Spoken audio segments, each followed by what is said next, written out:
Good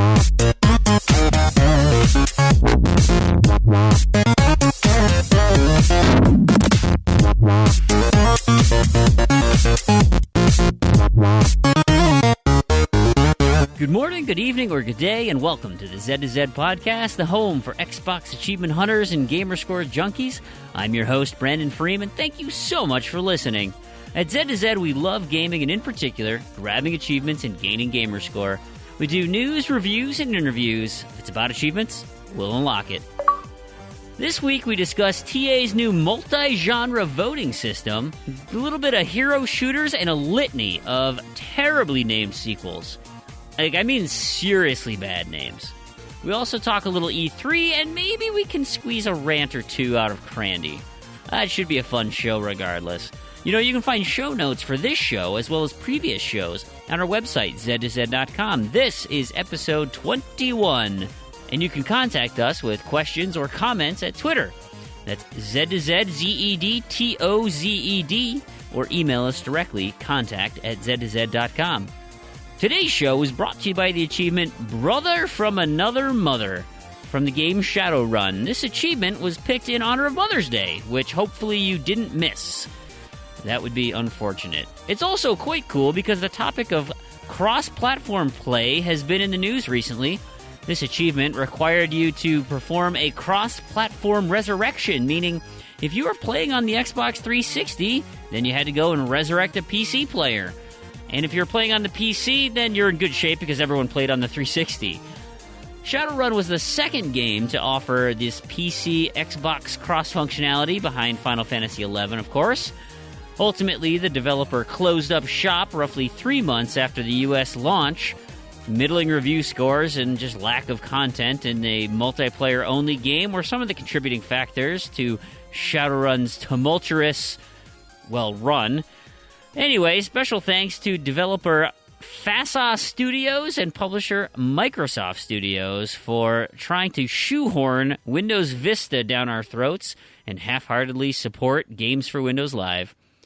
And if you, our fantastic listeners, have a suggestion for an achievement sponsor, please let us know. You can contact us at Twitter at Z2Z, Z-E-D-T-O-Z-E-D, email at contact@z2z.com, and you know what? You could even put it in a podcast review. So, let's get this show started with an introduction of my co-hosts. We've got Terrigan. How are you doing today, sir? Not too bad. Yourself, Frame? I'm doing fine, thank you. I'll get into all the fun stuff that's happening in the past couple of days, but I want to introduce Crandy, also on the line. How are you doing today, Crandy? Hey, I'm doing pretty good. Fantastic. So Terrigan, I sent you a picture in the Skype chat, and I don't know if you want to put it on the show notes or not, but I had a bicycling accident because my family ditched me.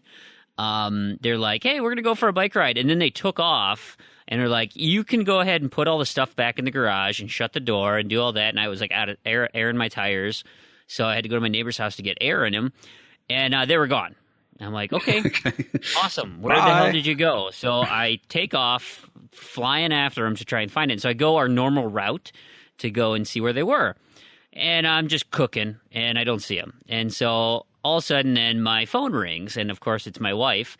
And I go to reach for my phone, and I'm going way too fast, coming up to a busy road. And so I gently hit the brake with one hand, and the bike just spun. I flipped over the handlebars, ate gravel pretty good, and took a giant chunk out of my writing hand, my left hand. Oh my gosh, it sucks. It hurts so bad. Like, I have yet to watch it. The picture did not look good. No. It's pretty good. I played softball that night, and it was not fun. So yeah, that was my week, that was yesterday. Although I am playing it up because I think my wife does feel guilty about ditching me and then calling me. And of course, it's my fault because I answered the phone like a dumbass. But she feels really bad, so she's been doing the dishes, and she's been so I'm gonna play it up just a little bit. Dishes are so painful with this open wound on my hand. That's what I'm saying. Speaking of dishes, Crandy, you got a mug for us this week? I do. I've got a different Canada mug this week, also from Starbucks. God, you're such a homer. Yeah, I know. Eh? It's got a maple leaf and brown and white, just like Canada. It's Hockey not sticks. really like Canada. No hockey sticks, unfortunately. Hey, Right?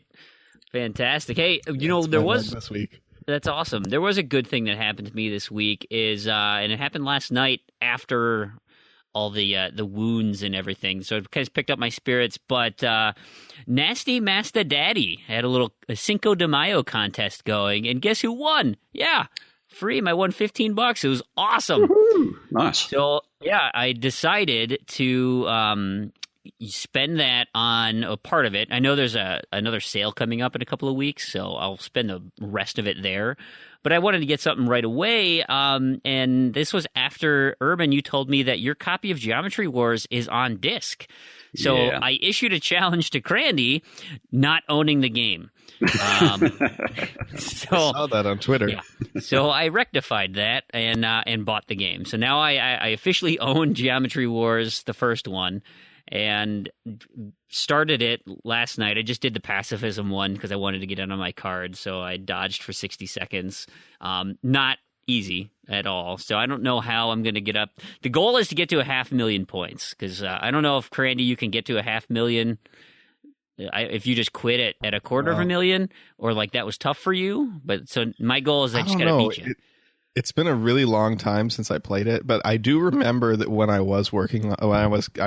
say working on it pretty loosely, I was pretty much just, Yeah. It was like 2 a.m. I'm like, what's a fun game? Right. Geometry Wars. And Geometry Wars is very fun at 2 So a.m. fun. It's like when you're like half asleep and there's just all the colors and sounds, and it's just, you got to get in that Geometry Wars zone. But yeah, I don't remember. I just remember that you do kind of really, like, once you get a good run, Yeah. you really start to kind of ramp it up in that run, and the multipliers add up very quick. Yeah, that's kind of the thing, right? Once you're in a groove, like, because I was like hitting like 15,000, 12,000. I'm like, just because I wasn't feeling a flow, and I was just getting smoked constantly. But then, like, you start to get moving, and you're like, oh, okay, here we go. Yeah, now we got it. And when you get over that kind of initial gap, too, of dealing with all of the different kinds of things, then you kind of start to remember, oh, okay, I can use this technique and do this technique. Yep. And then you start to get really much better very quickly. Like those green guys. Like, I forgot. I don't even remember. They're the ones I who just remember they chase you from behind, and they'll always dodge your frontal attacks, and so you got to kind of like push, like sweep them into a corner and catch them off guard. Oh yeah, I do remember those guys. And it's Yeah, like, the I ones that forgot always how to got me do were that. those snakes, Oh, the snakes are where you can only obnoxious, shoot them in the head, Yeah. but they can hit you wherever. Those ones always got me. Facial sent a Twitter message to me and said, "Hey, I'm glad you can join the club of never completing Geometry Wars, and we'll be stuck out of 3 of 12 forever." So I don't even have 3 yet. I got to get my 100,000 points. I can at least do that, but we'll see. So I gave it a little itty bitty baby start. Any other housekeeping stuff we should touch on? I know we haven't streamed in a while, but life's been busy now that the weather's warm, so got to find some more time to do that. And Crandy, when's school done for you? Soon? Like 2 weeks, Okay, something like that. Then we can go back to like a normal recording time. that'd be nice. It's amazing.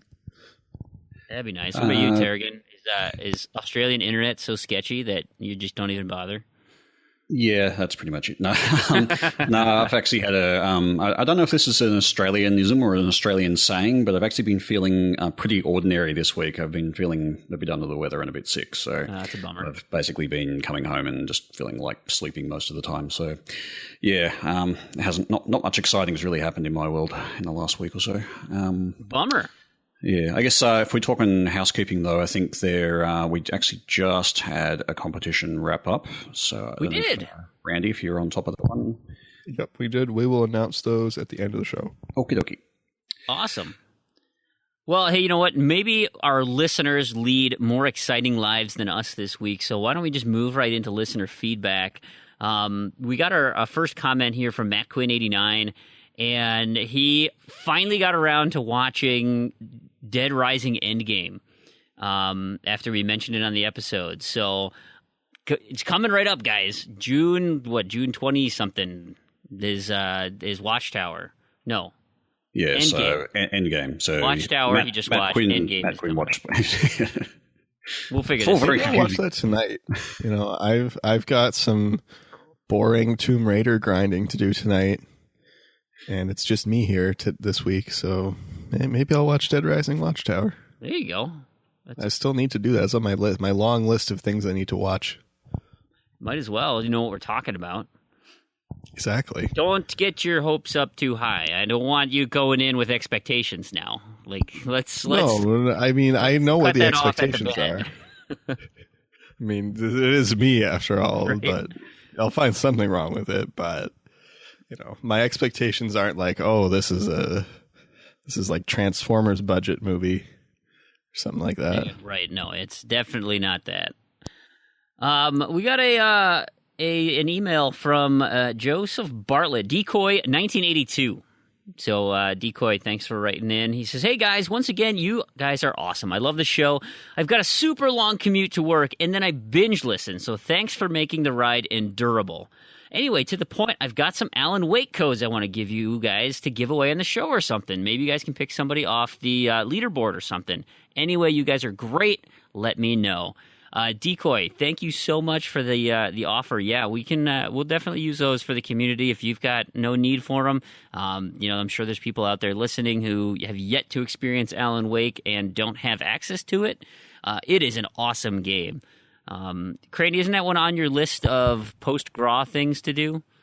It is. Yeah. It's been on my list for a long time. I do have it on disc though, but yes, we can definitely give those away. We've got a giveaway going right now. So Yeah, we'll find for out Alan more. Wake that ends. It'll be 2 days after this airs, I guess.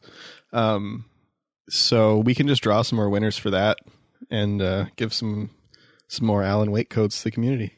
They're so fun. Terrigan, you played Alan Wake, right? Yeah, I've got the full 100% on that. Yeah, DLC included. Yeah. Yes, Oh, yeah. so Actually, good. I thought the DLC actually on that game was excellent. Some of the post stuff in that was super weird, but also really cool. It was So, really weird. Like I'm trying to think. The signal. It's the signal and the writer, and I'm trying to think. I liked one of them way more than the other one. And I want to say, I think it's the signal is like kind of just an extension of the game. Like it was cool, but nothing like amazing. And then the writer was like, "Whoa, this got weird." Yeah, and you're going through the really strange worlds, and yeah, it got very weird. but Yeah. I'm a but fan in a of good way. weird. But in a good way. So, No, yeah, right. In a really weird and good way. Totally agree. Awesome. Another comment today from this was on my friend feed. The Joe Dean, which I believe is ex Separate Joe. He said, hey, I love the idea of the community show. Maybe we can get a group together to discuss ideas and achievements. So he's also on board with the community show idea. Still on our plate. We're fleshing out the details. I would love to do like a community plays type thing where we can get, a group of people together on a Twitch stream now that you can hear party chats. I think that would be way more casual. Yeah, we'd have to be able to flag that with explicit as well. So Yeah. 'cause we can't do that, and I don't want to have to go through and edit an entire stream with achievement noises. But Right. Well, Right. we could always keep the archives too on our YouTube channel for anyone who wants to go back and listen and watch. And yeah, it makes it real easy because it's all just in the broadcast, which is a bonus. Yeah, for sure. Well, yeah, we'll come up with some ideas here soon. I think we just kind of all need to get our lives to stabilize a little bit, and yeah. And for me, my streaming ability is actually limited. I mean, I've got decent internet, but my internet upstream is pretty crap. And particularly to Twitch in Australia, it's poor anyway.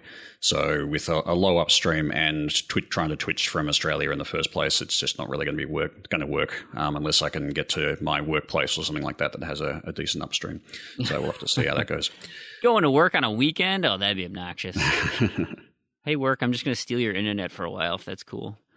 Yeah. No, that's cool. But you know what you could do is you could be, fly into the center of the universe in Elite Dangerous and just jump on a party chat with us and bother us. Yeah. That kind of thing. Anyway, I can do speaking of which, we got an email from Dave Chisenall, the T-Virus Tyrant. He said, "Hey guys, thanks for the shout out a few weeks back. Hey, I got a question for you. Do you think we'll get a new Resident Evil teaser this E3? Or are they just going to showcase the Resident Evil 2 remake, the Resident Evil 4 remake, the Resident Evil 5 remake, the Resident Evil 6 remake?" It's kind of a broken record there, Capcom. Especially for any thoughts, especially for Brandon, from one zombie lover to another. And then he asks, what's Elite Dangerous again? It's a little bit like Resident Evil, I think. Sort of. Okay, good. But I heard it's in space. Though. Yeah, it's in space. Like Dead Space. Yeah. Oh, but and then, of course, we had some technical issues where we're getting blank tweets, and he's like, because he had sent this with his name and realized that we might not know who he was because he's not the T-Virus Tyrant on there. So just clarify that. It's all good, Dave. Don't worry about it. But do I think there's going to be a new Resident Evil? I do not. I'm willing to guess that Capcom is just, because of their financial situation as of now, they are just milking these remakes. They don't have, I mean, I bet they're working on something, but they're using all these remakes to fund development. And I would see, I'm guessing it would not be an E3 announcement. You might get a Tokyo Game Show announcement in the fall for maybe a May, April release next year. If they announce in Tokyo Game Show, then they might even wait till the next fall too. But they'll probably just stay closer to home, not make a big deal of it, because I don't think Capcom has a huge presence at E3 to begin with. I mean, they're kind of the old dinosaurs in the world. What do you guys think? Yeah, I'm kind of with you on that.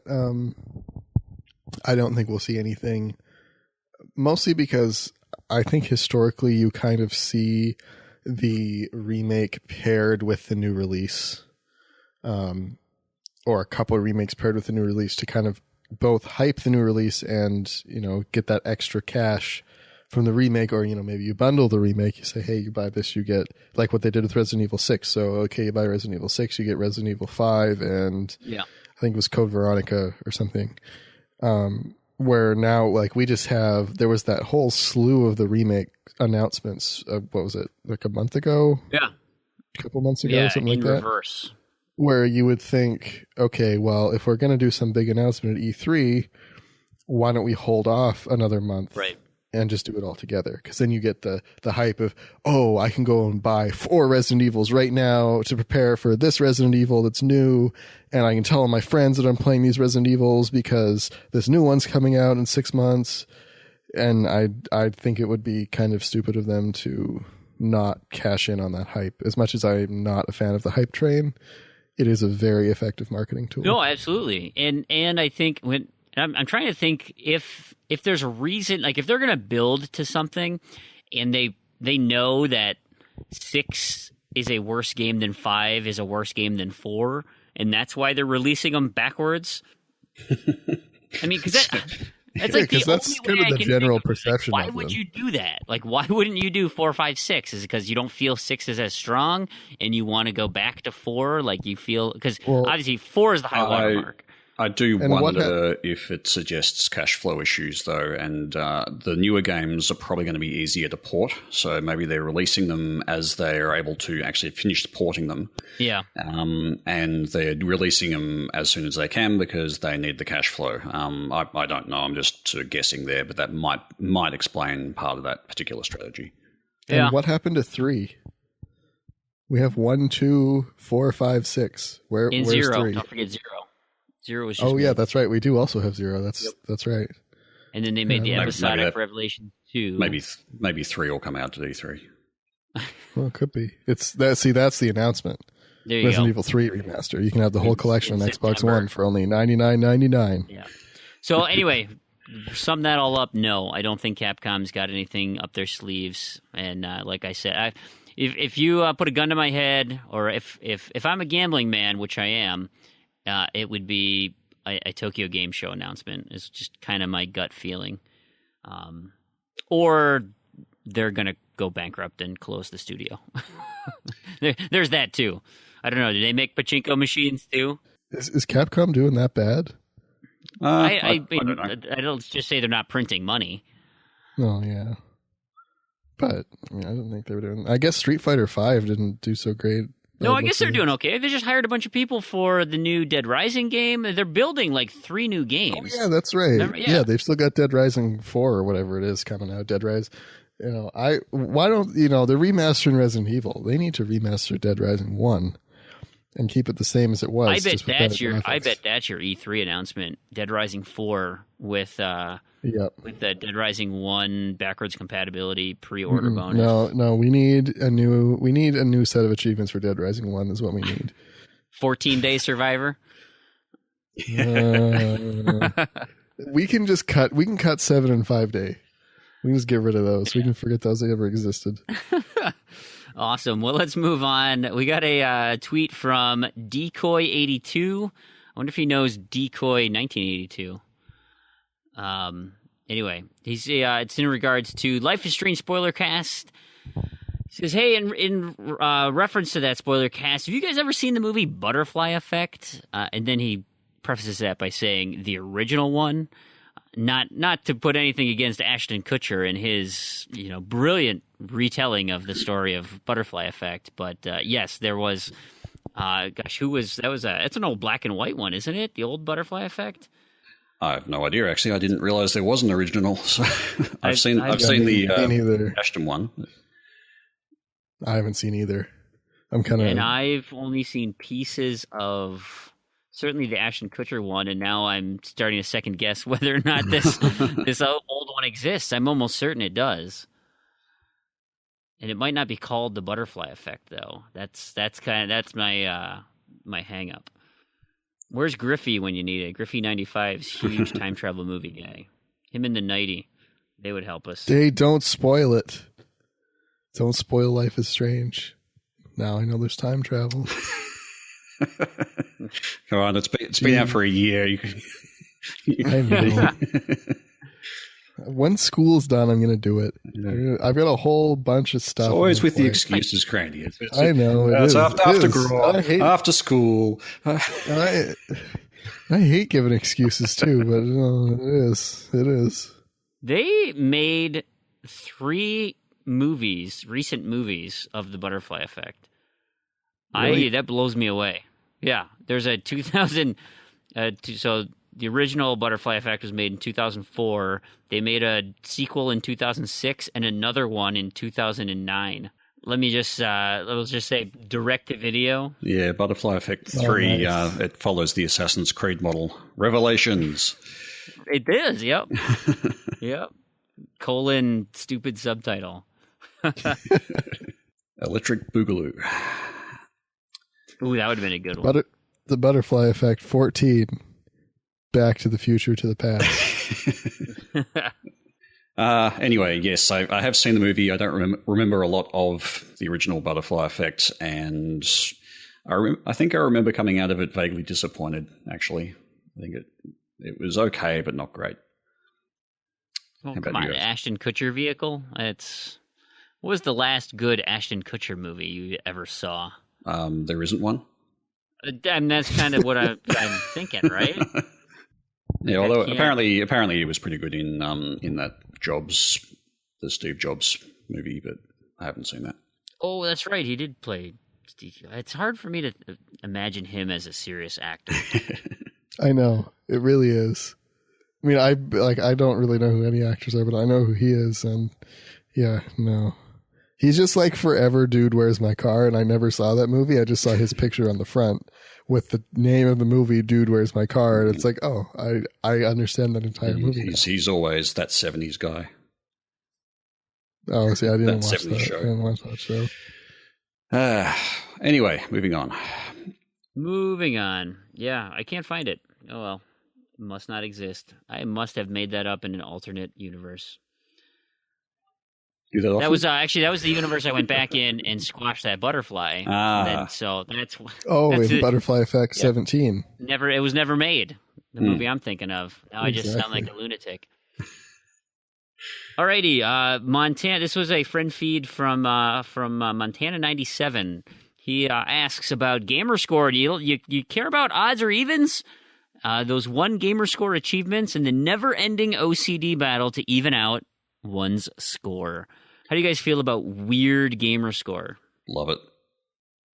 You actually prefer to have a weird gamer score? Yeah, at least if I'm not hitting milestones, I actually don't really care, or actually like it being a bit off kilter, as it is currently for reasons.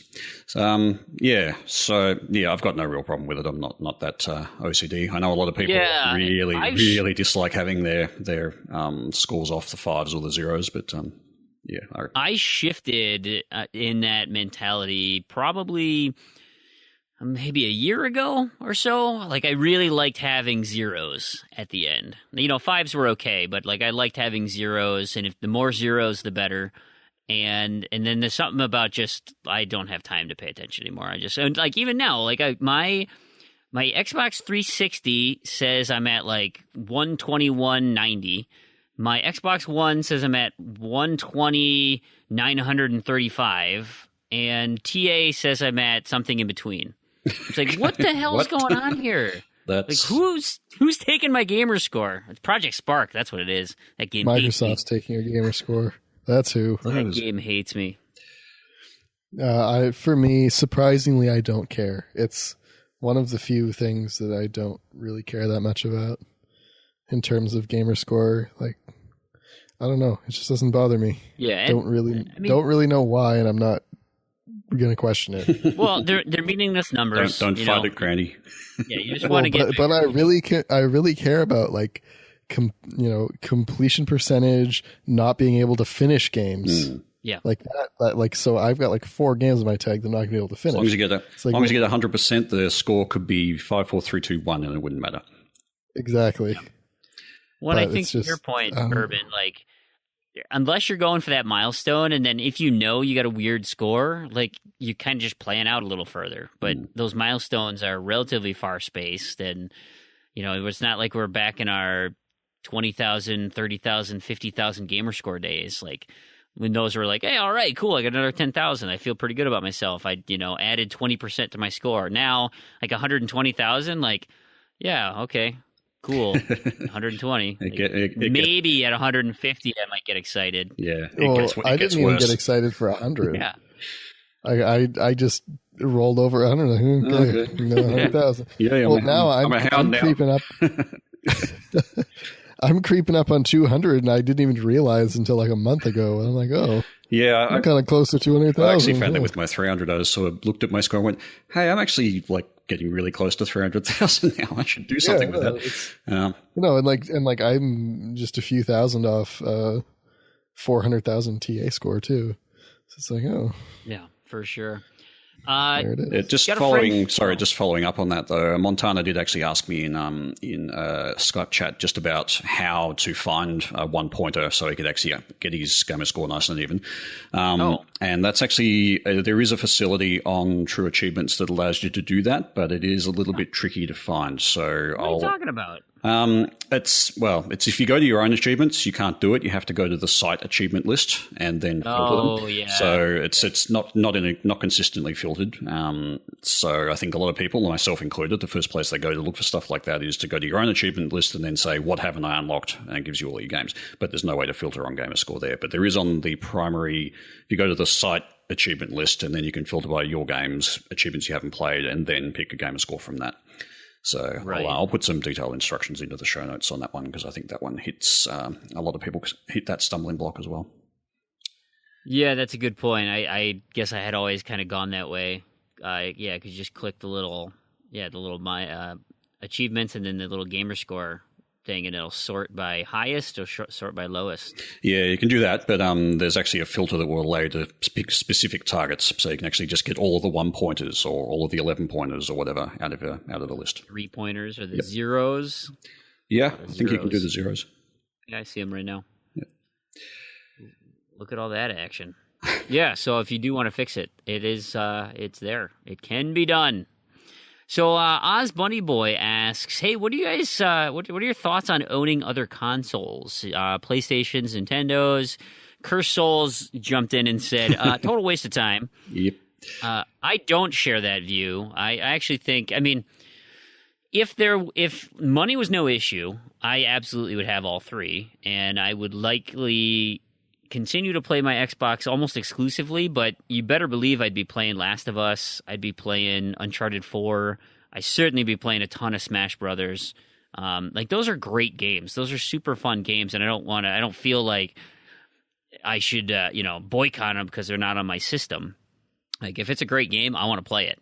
My nephew has a Wii U, and whenever we go to my sister-in-law's to have dinner or whatever, it's like, we get 8-man Smash Brothers going, and that is just a hoot. I mean, just awesome. So the reason I don't own a PlayStation Nintendo is, A, I have 2 hours of Xbox time a night, and B, I don't have $500 just sitting around to buy something like that. So, but no, I mean, if you got gaming time, for sure, find the fun stuff. Yeah, I guess that's the thing for me is that I actually own 2 PlayStation 3s, and I've got a original Wii.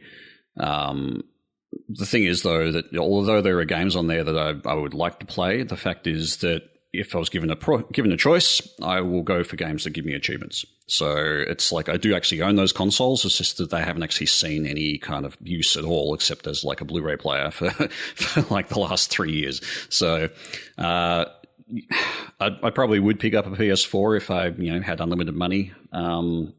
But there's only a few games on there that I'm kind of interested in. I might play some of the Final Fantasy remakes and so forth. But yeah, I think realistically for me, if it doesn't have achievements and gamer score, I'm much, much, much less likely to pick it up and play it.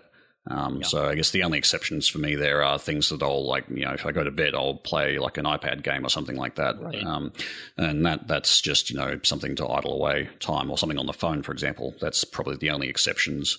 But yeah, no problem. It kills me when I have like a phone game that I know is on, like I have Magic 2015 on my phone, and it's like, I really like that game, but I'm not earning achievements on my phone. I really wish, this was a Windows phone. Yeah, but on the other hand, I just can't sort of make myself pick up the Windows phones that I've got, because I just really hate actually playing the games on them. Yeah, so it's kind of a funny thing. So there's gamer score to be had there, but I just cannot be bothered. Anyway, Randy, what are your thoughts?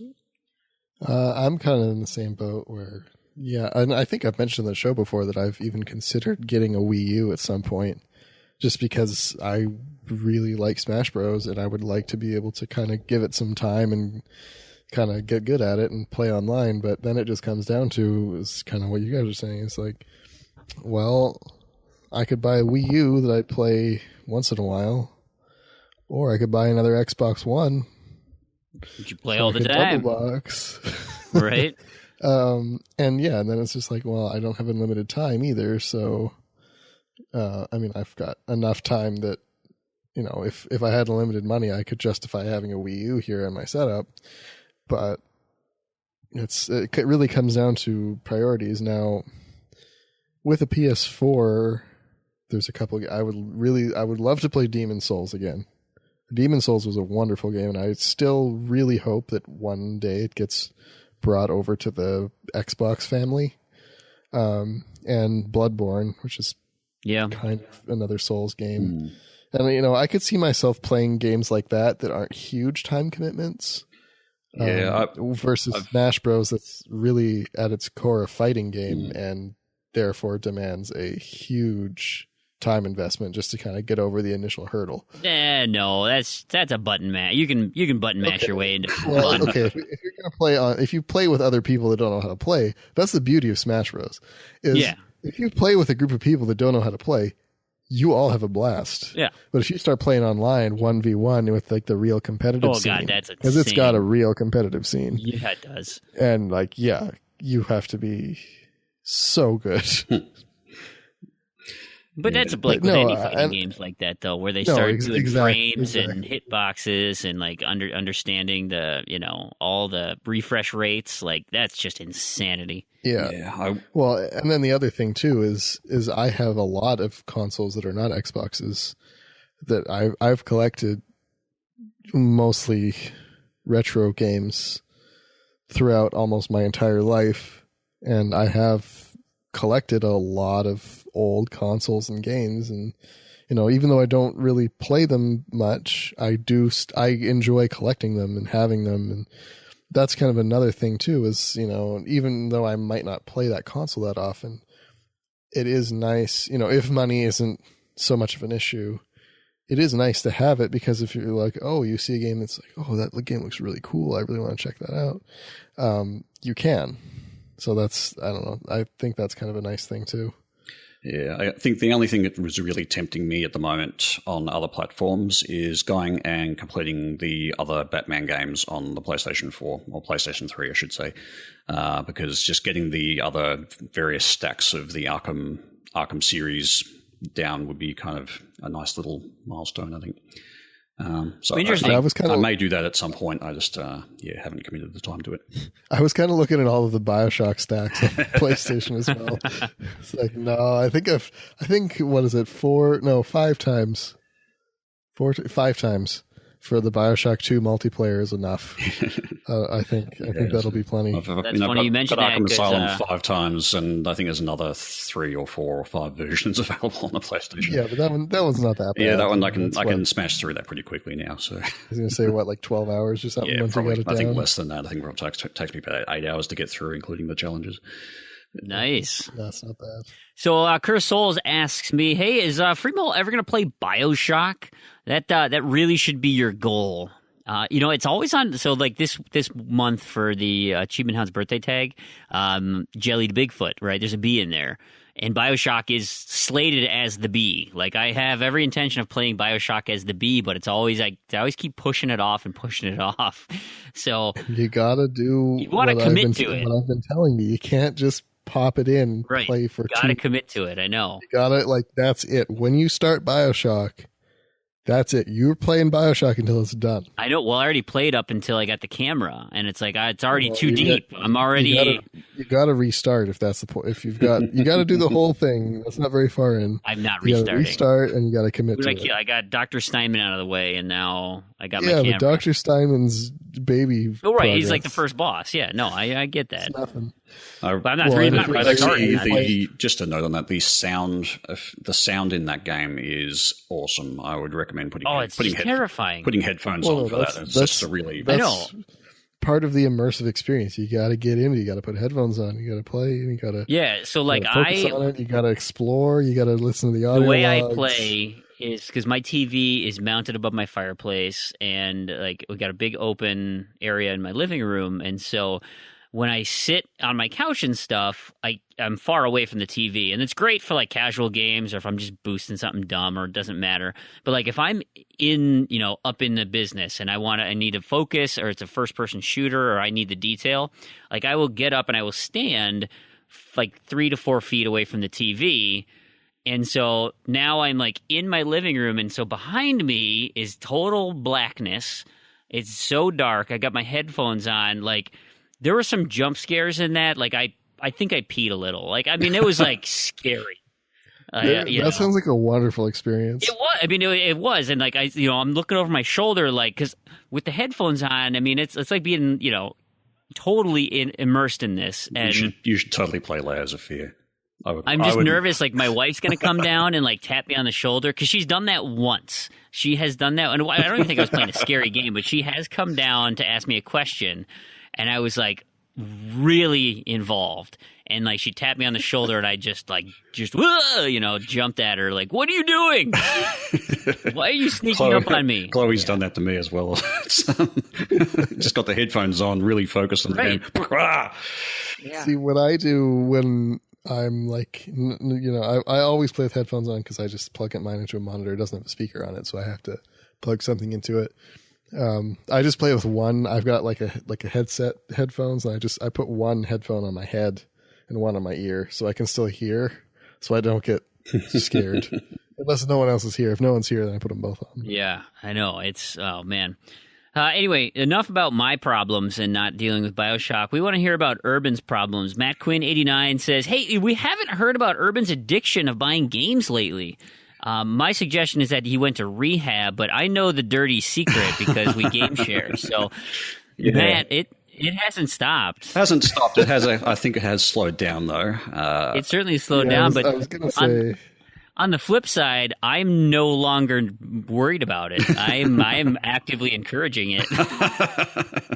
Oh, see, I was going to say I thought you ran out of games to buy. No, I haven't. At least with retail games. I mean, in terms of, I always send them NTSC stuff, but there's not much of that left. Yeah, no, there still is. Yeah, I mean, the last month I keep track of it every month anyway. So looking at April, actually my owned tally went up 50, believe it or not, but 16 of those were because I managed to get access to Windows Phone 10 and was thus able to get access to the backlog of games that I'd previously written off as unavailable again because my phone crashed. But that still leaves 34 games added for that month, which was actually a pretty big month. And for during the month of April, I've only added 11 games, but yeah, so only. So how do you treat the ones that I get? They're counted as new, but do they not? They count against your total? I do add them to the total, yeah. When I remember to, because it's hard to sort of keep track of when your ones that come in. So it's only if I kind of notice it downloads on my console. I was like, oh, okay, I've got that. I know we got to do a better job of communicating. Yeah, because I have to update my spreadsheets too. Yeah, so God, we're such nerds. I've probably got another 4 or 5 that you've added that I don't know about, but yes. Oh, rub it in, yeah, that I don't contribute to this game sharing partnership. What the hell, Frame? Yeah, come on. What, you don't have $10,000 a week spent on games? Come on. Don't. But I expect my tally will start to ramp up a bit in the next month or two as I lead up to the Bean Dive, because I've got about several hundred games that I need to pick up for that. I think I've got about 10. Yeah, here if sitting on you've my got 10, I think shelf. I've actually added those to my. I own them. I just don't have them yet. Yeah, but I got a bunch coming. So. Yeah. Crazy. Hey, we got a question here from Mighty Mango on my friend feed. He says, hey, what is this day one problem with the systems you guys are talking about? You kind of mentioned the optical drive, but he has had 0 issues. I know, Tarragon, you've had 0 issues too. Yeah, so, Crandy, I've had a problem. You want to explain your day one issue? You want to hear the list? Let's start. Is there a rant coming? Maybe. So I haven't had a problem with the optical drive, but Damien has. His just died. Just up and died. So start off, the thing is slow. It's so slow. Ever since the new update, the thing just can't handle anything. So every menu lags. It's choppy. It doesn't load.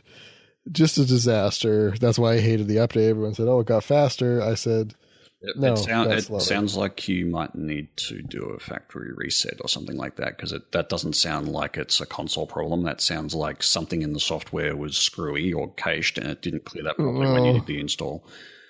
There's more. So next is I've never been able to connect a wireless controller to my console.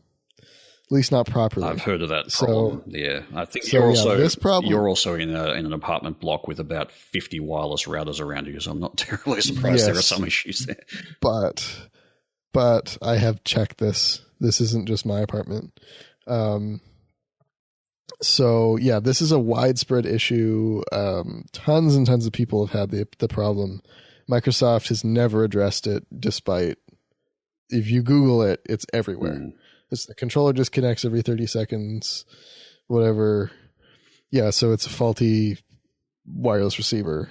So when I played Rock Band, I had to take my Xbox. So normally I have it kind of underneath in my coffee table thing that's got a shelf on it. It's underneath there. It's really close. So I had to move it up on top of my coffee table right in front of my monitor. And the guitar was so close to the console. And it would still disconnect sometimes. It was a horrible, horrible thing. And then the controller. The controller is the worst thing of all, I think. So the whole thing feels like it's going to fall apart. The sticks are loose.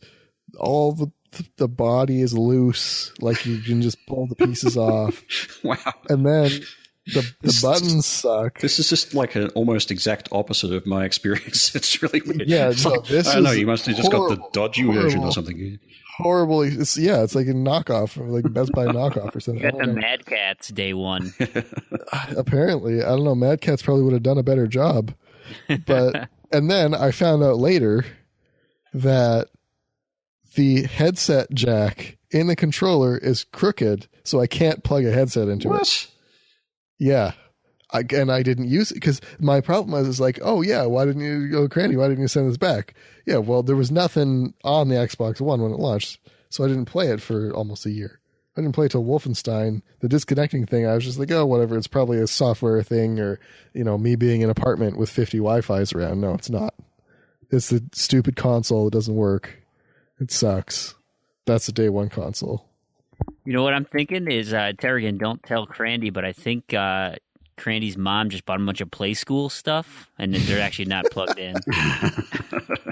And it's just playing a video of a game. Yeah. He's got the leapfrog. So the insert coin to play, where you go and pretend to play in the arcade. What's an arcade? I don't know. Yeah. What is that? Okay, I think we got it now. Yeah, that's the problem with day one. See, what's that?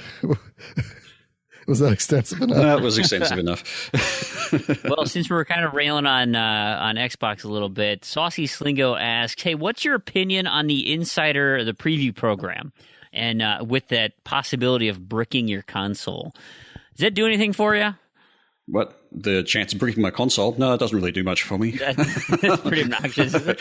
I think I was on the Insider program for a little while earlier on, and I dropped off it. I've actually been stung by the Insider program before, not on the Xbox One, but on the Xbox 360 when they were doing the changeover from using Microsoft points to real currency. Coincidentally, at the same time, also announcing that the marketplace on Games for Windows Live was going to stop, and the only way you can buy anything on the Games for Windows Live marketplace is with Microsoft points. If your account was converted to, if you were in the preview program with real currency, you couldn't buy anything off the Games for Windows Live marketplace, which meant basically you were stuck in a raft up one of those creeks. So I got pretty stung by that, particularly with Batman and a couple of other things. So yeah, I've kind of been a bit wary of it. I think I went on it early on the Xbox One for a bit and then went off it again. And I think after that, people were having their Kinects getting bricked and things like that. So I was kind of glad that I was off it. I don't plan to go back on it anytime soon. How about you guys? Yeah, I think the only thing that kind of intrigued me was the backwards compatibility, but that's not an issue now. So I have no interest in going to be a part of that. I'm not a big troubleshooter guy. Like, I don't have the time to do a service to Xbox. So I'm a consumer. Yeah, I just want it to work. I'm not too worried about the getting the latest and greatest so much. Yeah, my thing is, I've kind of noticed somewhat recently, there's kind of a trend, not just in Xbox, this is just as a whole, is there seems to be this trend to updates that every update makes things worse and breaks things more or breaks new things and doesn't fix the old things. So usually I try to not update, period, to an extent. I mean, sometimes you have to. And sometimes it's beneficial to do so, but it's just like that I apply that same idea to Xbox. It's like, if your finished update it doesn't work, what does your unfinished update look like? It breaks your Xbox. That's what it does. And with your day one console problems, I would expect that you download the preview program installer. It's probably going to crash the thing.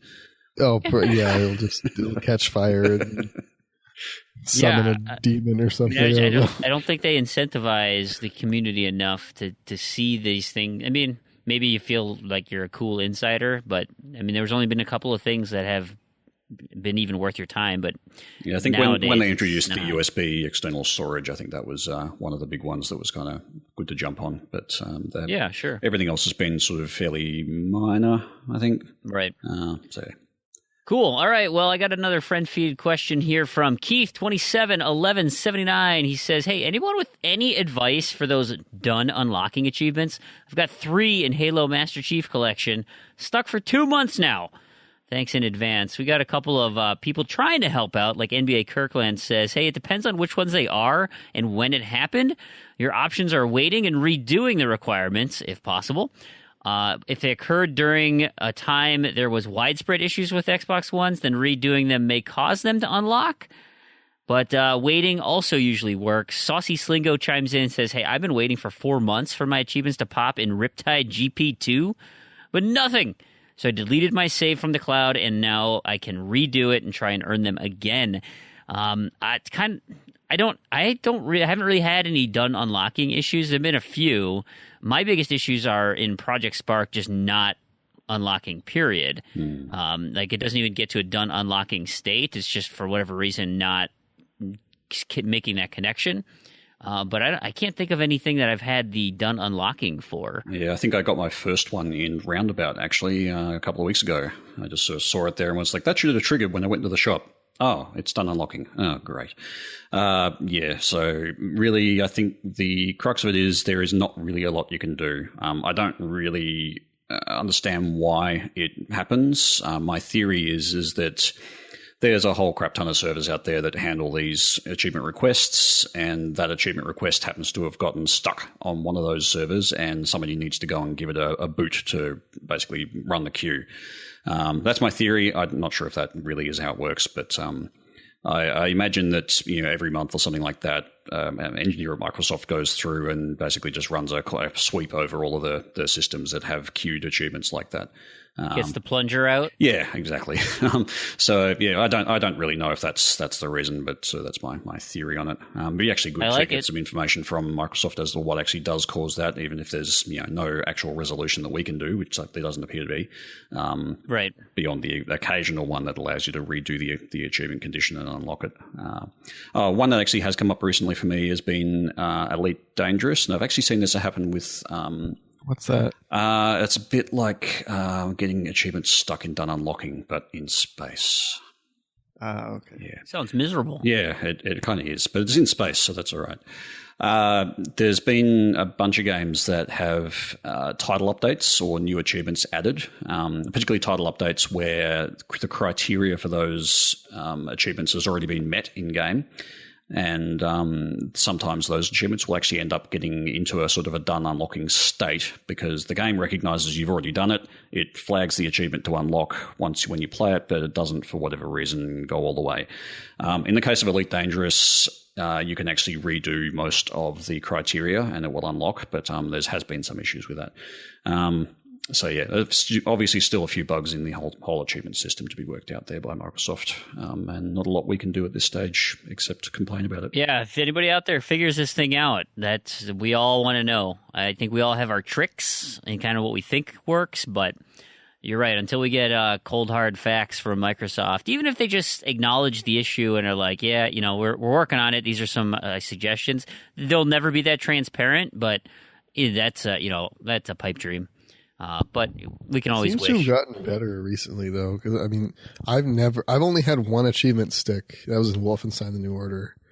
But I remember kind of when the Xbox One launched, people were having this happen all the time. Yeah, it's gone through a few bouts, and it's particularly with some service issues. With the Xbox Live service as a whole, there will be usually a batch of them around about that time, and they usually clean themselves up after a week or so. But there are still the very odd ones that will sit there for months and months and months, not unlocking. Yeah. Or just not unlock at all. I mean, the Conquer and Ceph ones on Project Spark literally right. sat in done unlocking, and that's obviously got to be something else causing that beyond the regular kind of it didn't talk to the right achievement servers. So yeah, there must be there's probably just a lot of moving parts that make those things work, and if one of them breaks down for some reason, then yeah, done unlocking. Bummer. Hey, NBA Kirkland also chimes in and says, hey, you're talking about the Dark Souls DLC that because there's no achievements for those, right? I didn't even know there was DLC for that. Nope, no achievements. Yeah, he says, hey, they're actually more like expansions, and sadly, they've never added any new achievements. Can you think of any other large single-player expansions that have not included achievements? He says there's not many. Dark Souls 3 is going to have a season pass, so maybe it's going to buck that trend, but he's not holding his breath. What about you guys? You got any games? I was going to say, can you think of any other large single-player expansions? I think, from my standpoint, Destiny they're notorious for not adding achievements, and they continually add content. So besides the Taken King, which was a pretty major update, they did have a couple of other packs in their first season, which had none, but they had significant amounts of content. Yep. But would you call it like a whole expansion though, like a whole another like big chunk? Yeah, there was a whole new story bit, and it's like several story missions. I mean, I've seen smaller pieces of content with DLC or with achievements. Yeah. No, because when I think of expansion, I think of like the Shivering Isles and Oblivion. Sure. Which is, I mean, that's probably even big for an expansion, but that's just kind of that. When I think expansion, like I think I guess 2 generations ago, when you would buy an expansion pack and it was like The Awakening and Dragon Age game, like The Following and Dying Light, like a pretty big chunk of a game. Yeah, I mean, there's a bunch. I didn't ever play the Dragon Age ones. I didn't either, actually. They had so many DLCs. Oh my god! I got 1K'd the base game, and then I looked at the list, and I'm like, oh my god, I'm not even halfway through it. Like the first one, I'm pretty sure all comes on disc. If you can find them pretty cheap, I think. Second one doesn't. Well, some of them are free too now. Anyway, I don't think. I mean, and to be honest, I'm not entirely sure. I don't think Dark Souls will add achievements. I think they'll continue to just do what they do and add more content because people gobble up the content, but they don't. See, I actually kind of think they might add achievements because they're kind of going a different path. Did Bloodborne DLC have trophies? Was there Bloodborne DLC? I don't know. I haven't looked into Bloodborne really. I mean, other than it being kind of like Souls. See, a game that I really want to play, I don't like to look into too much because then I kind of spoil it. I got you. Radio Silence. Blind. But yeah, I don't know. I just think they're taking a different approach, kind of a more, they've got the season pass now. Dark Souls is kind of becoming more mainstream. And I think as a result of that, there's probably going to be more pressure to put some achievements in. Or at least, they're kind of getting up with things. And I don't know, maybe not. Yeah. All right, we got a question here from McLovin Legend. He says, what game would you give to someone who hasn't played games before? He says, I'm going to give him The Walking Dead. I got my mom to play it. It really comes down to what kind of a person you're talking about, because you got to tailor it to that person into something that they're actually going to enjoy. Because it's like, if my wife, like, I'd be hard-pressed to get her to play a Lego game. And that's like really, like, you want a game where you can play 2-player cooperatively and they don't have to really contribute that much, in my mind. Because then it's like, if they're really a non-gamer, like, it might be tough to navigate a 3D environment or something. Yeah, my first thought was actually the Lego games, but I'd actually opt for probably one of the earlier ones, because the later ones actually there's a lot to kind of grasp, particularly with the controls and switching characters and doing all that sort of stuff. So maybe one of the, not the first ones, but sort of one of the sort of second generation of the Lego games, I think might be a good starting place, because who doesn't like going around smashing bricks? Right. That's kind of what I'm thinking. What about you, Crandy? Dark Souls? Oh, of course. Absolutely. If you can't play Dark Souls, that's it. That's a really good question, because there's a lot of games that come to mind. I look at something like Minecraft. Minecraft is, you could almost not even really call it a game, because it's kind of like Lego. Like you can just go and build stuff forever. And then I was kind of thinking, well, Skylanders is pretty approachable. Because it's kind of fun. You get the toys, you put them on the portal. The controls are easy. The game's fun. It's just that kind of falls into the same thing with Lego. This is kind of a drop in. You can play with 2 people, no problem. Like there's not a whole lot of pressure to really be super good at it. And then I was thinking too, like Rock Band. Everyone loves Rock Band. You can play it easy, and it's a blast. Yep. It's fun. Yeah, like those party games, Jackbox Party Pack. Yeah, I'm actually considering getting some people over to play those. Like I mentioned, what was that, last week, 2 weeks ago? Talking about WarioWare. Something like that, It's just something easy, something that is fun regardless of, I think like the biggest thing is it's fun regardless of your skill level, and that you can play on a easy to pick up, either cooperative or equal playing field regardless of your skill level, or at least almost regardless. Yeah. And Absolutely. then, then there's games, and they've got to be kind of games that are simple enough with kind of with kind of likable characters. Like I was thinking Rayman Legends. That's another one that's easy to pick up. That's kind of a little more difficult though. Yeah, there's a skill cap to it, but no, for sure. Our final question of the listener segment, JJ Aldana and Chi-Town Redneck both ask, hey, what do you guys think about E3 this year? Any thoughts, predictions, anything on your mind? I am actually I love E3. I love the announcements. I love seeing all the hype and the fun. I think that's really cool, even though the games don't come out forever. They all get delayed, and you could be a total pessimist about it, but it's a fun reinvigoration of the industry, which I absolutely adore. So I'll stay glued to my computer, sit at my desk, and listen to the streams and stuff. Well, I'm a little nervous that we're going into another cycle of people kind of backing out of E3, that it might be drifting toward more of an independent show or a smaller developer show with, your Activisions, your EAs, kind of pulling away. Bethesda's got their own thing going again this year. Maybe they just think, it's too crowded. I can't get my message out, so I'm going to kind of shift earlier in the week, or do stuff like EA did today with Battlefield, so I think we're kind of getting back into that cycle now. Maybe that'll be an opportunity for some more indie titles and things to get some light shown on them, which would be nice. Maybe we can find some of those gems that are out there. But I really love E3 and all the excitement that it brings with the new titles and what people are working on. What about you guys? I'm gonna have to come in with my negative Nancy perception. I'm gonna have to bring the rain cloud in because that's what I think of E3. I used to really like E3, and then I got burned by the hype way too many times.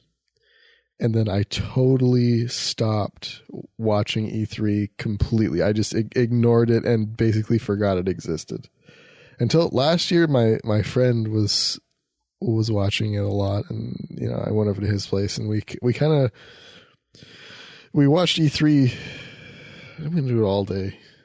Watched E3 for a good chunk of the day, which was, I don't know, it was kind of, I enjoyed watching it, but it was just like, I can't take any of these cinematic trailers seriously because that's all that was being shown. It was just cinematic trailer. Oh, Ghost Recon Wildlands comes out in 2018. Here's a cinematic trailer. What does that mean? You can pre-order it now 3 years in advance.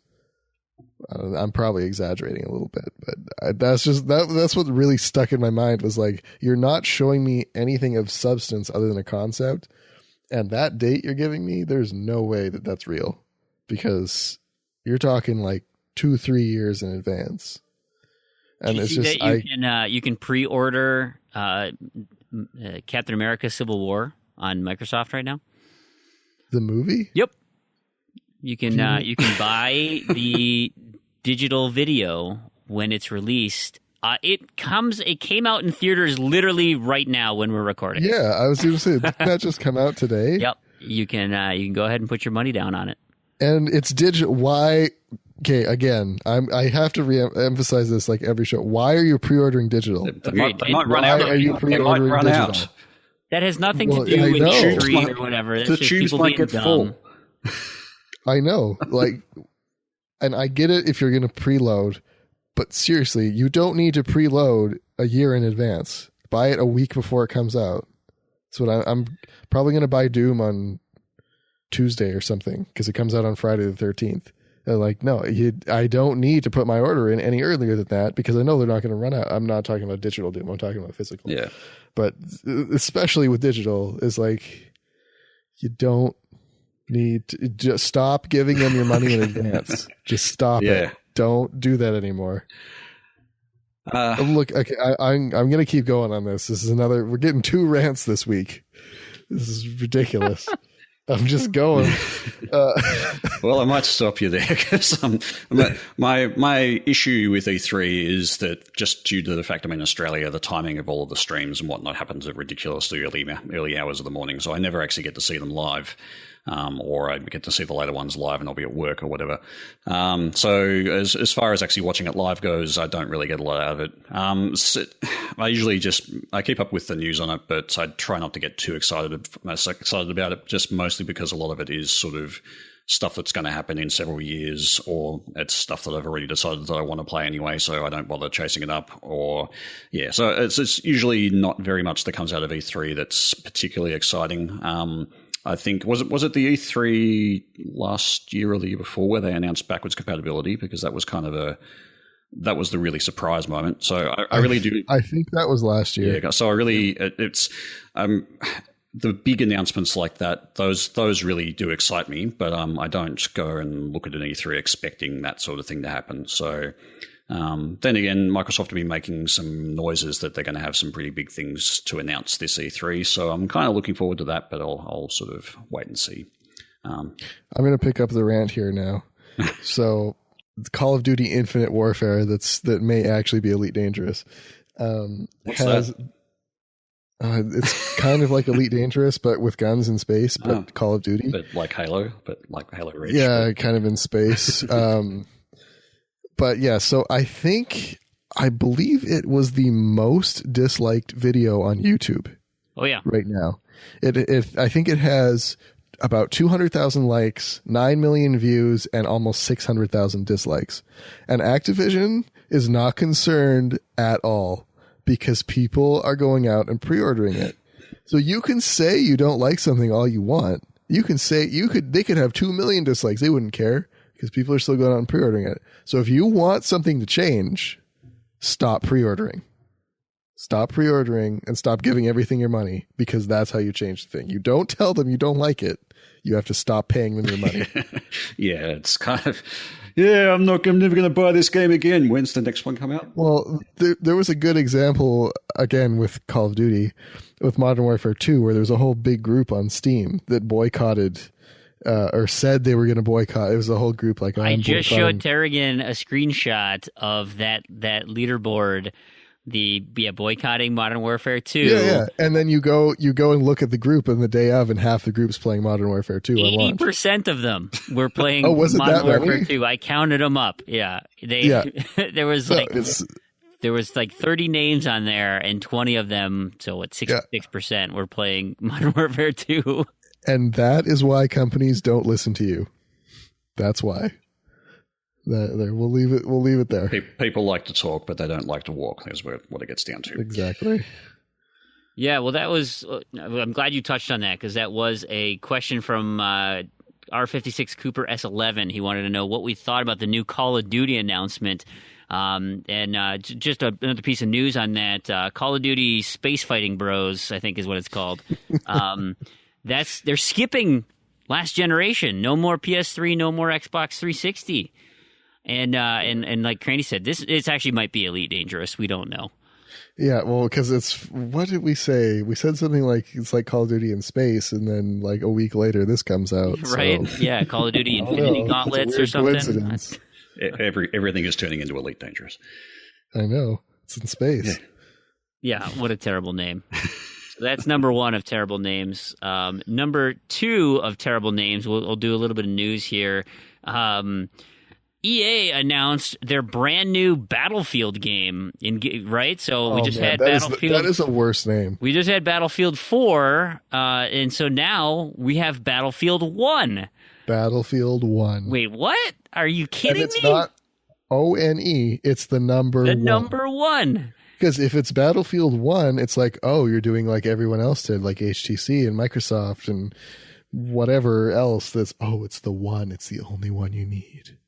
It's like, no, this is Battlefield number 1, like as if you are like relaunching the first Battlefield game, because that's usually what people would refer to when they say Battlefield 1. No, the reason the first Battlefield was actually Battlefield 0, and then they just skipped 1 and went to 2. So now they're filling in the gap, you see. Well, they had 1942, right? I mean, that was the first battle. It was a year. Anyway, this one is set in World War I. So it's Battlefield 1, World War 1. They're bringing in melee. There's going to be horses. There's going to be like horse combat. So you ride your horse and fight on your horse. Cavalry. They got biplanes. Yeah, like Red Baron type stuff. It's apparently an alternate universe, but like it's rooted in World War 1. They actually have some of their pre-order bonus and stuff for like the Harlem Hellfighters. That's part of one of the pre-order things. Do they have the old dying of foot rot in the trenches thing? I don't know. Actually, I didn't even watch the reveal trailer. I had to leave work before I could keep an eye on it. But I'm like, oh man, seriously, Battlefield 1. I'll have to admit that this did kind of interest me a little bit. Well, just then I remembered it was Battlefield and it's going to have like $80 worth of DLC and horrible achievements and a horrible community, and then I was like, nah. But it did kind of interest me a little bit. It got me interested enough to click on an article to read about what it was. Nice. That name is horrible. Just horrible awful. Name. Just awful. Gonna be so. They confusing. need to change. Like they can still change that. Technically, they can. And for the rest of the news, let's keep going. We got TA just launched a new feature. Well, maybe not new. It's kind of sloughing off the work to everybody else, but the multi-genre voting has kicked off, which is actually pretty cool. Now, granted, anyone who watched some of the discussion feed can see that I didn't quite understand what was going on here. I was going to say. Multi. Yeah. Well, I just thought like they were going to put, like you got to pick your one, and then they were going to compile those into what like your percentages. I don't know what I was thinking. But anyway, you can go into the games, and WebChimp Jack is having like subsections of the oldest games first, and kind of releasing little bits of the games that you've played, or I mean all the games, but the ones that you've played are the ones you should vote on. Little bits is probably an understatement. What? No, there's like 250 games. That's a lot of games to vote on. Oh, only if you've played them all. If you played them all. Yeah, I mean, I only had, I think, like 40 games to go through. I think I had like 30. I didn't even vote for all of them because I had too many. Yeah. I think I had about 100, but unfortunately about 80 of those were bean dives, so I couldn't really vote. So anyway, what you do is you can go in and then select how you think the genre should play out. And there's some fruitful discussion going on, and it's fun because... And I think, Urban, you pointed this out, how difficult it actually is to come up with, to classify games into genres. Yeah, well, this has been one of the things. It's kind of a classic behind the scenes game info moment, because the conversations that are happening in that thread now are exactly the kinds of conversations that were happening for every single game whenever a new game came up to be voted on by the game info team. And you'd always have this kind of back and forward. Is it this? Does it qualify for that? Yes, but this is criteria? Clearly a shooter, okay? I don't care about your internal discussion. This is clearly a shooter.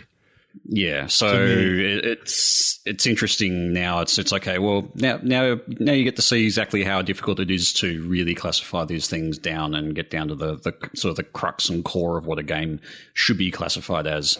And the fact that you can now put multiple genres on them, I think will alleviate a lot of the sort of pain. So much easier. Yeah, but there's a couple of genres that are kind of missing, I think, and I think the big one that people are asking for is Metroidvania, which I think certainly should be a one, because it's a kind of a classic genre that most people who have played sort of non-linear exploration. That's what it's called. Yeah, but non-linear exploration is not even really covering it, because that could describe open world games, as I think was also discussed. It's essentially, it is a linear exploration in that you have to go and linearly through the story, progress and unlock another part, which then allows you to go back and explore a part that you couldn't access before. Yeah.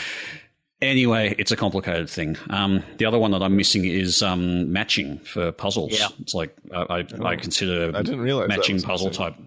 Yeah, it's like, the match 3 or match 4 type puzzle games are their own genre, and that's kind of not there, and I was a bit disappointed. And there are a lot of them too. There are. Yeah. And they're really their own style. It's like you Puzzle Quest and Gems of War and all those kinds of games, Bejeweled, they're their own kind of they're their own kind of classification of puzzle game. And I don't think it's really fair to put them into the same sort of thing as like Boggle. It's just not quite the same. Well, thing. and I looked at it and I thought they should almost be broken up more into adjectives. Like first person shooter, I get is a genre, but really you could do first person and then shooter, because there's first person puzzlers, there's first person adventure games. Like I'd like more adjectives so that you can get really crazy with it, like turn-based RPG or a turn-based strategy game, or So it's, and I think it's basically early days. They're trying to break down it's crazy. how it's Well, and the crazy Really thing working too is if you see behind the scenes, the amount of discussion and work that went into this is huge. It's just and like with kind of my more limited time for Game Info in the last bit, I initially kind of tried to follow the thread and the discussion, but it was so fast and so much that I kind of had to drop out of that bit, because it was just there's just so much that went into it. And the thing is that genre has been going on as this particular feature.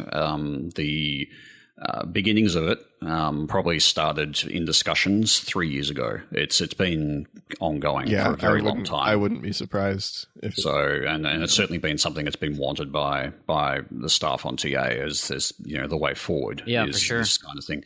So it's really it's just a very difficult problem to solve and to solve properly. So it's just kicking off now. It's going to have teething problems. Obviously, there'll be some bits missed.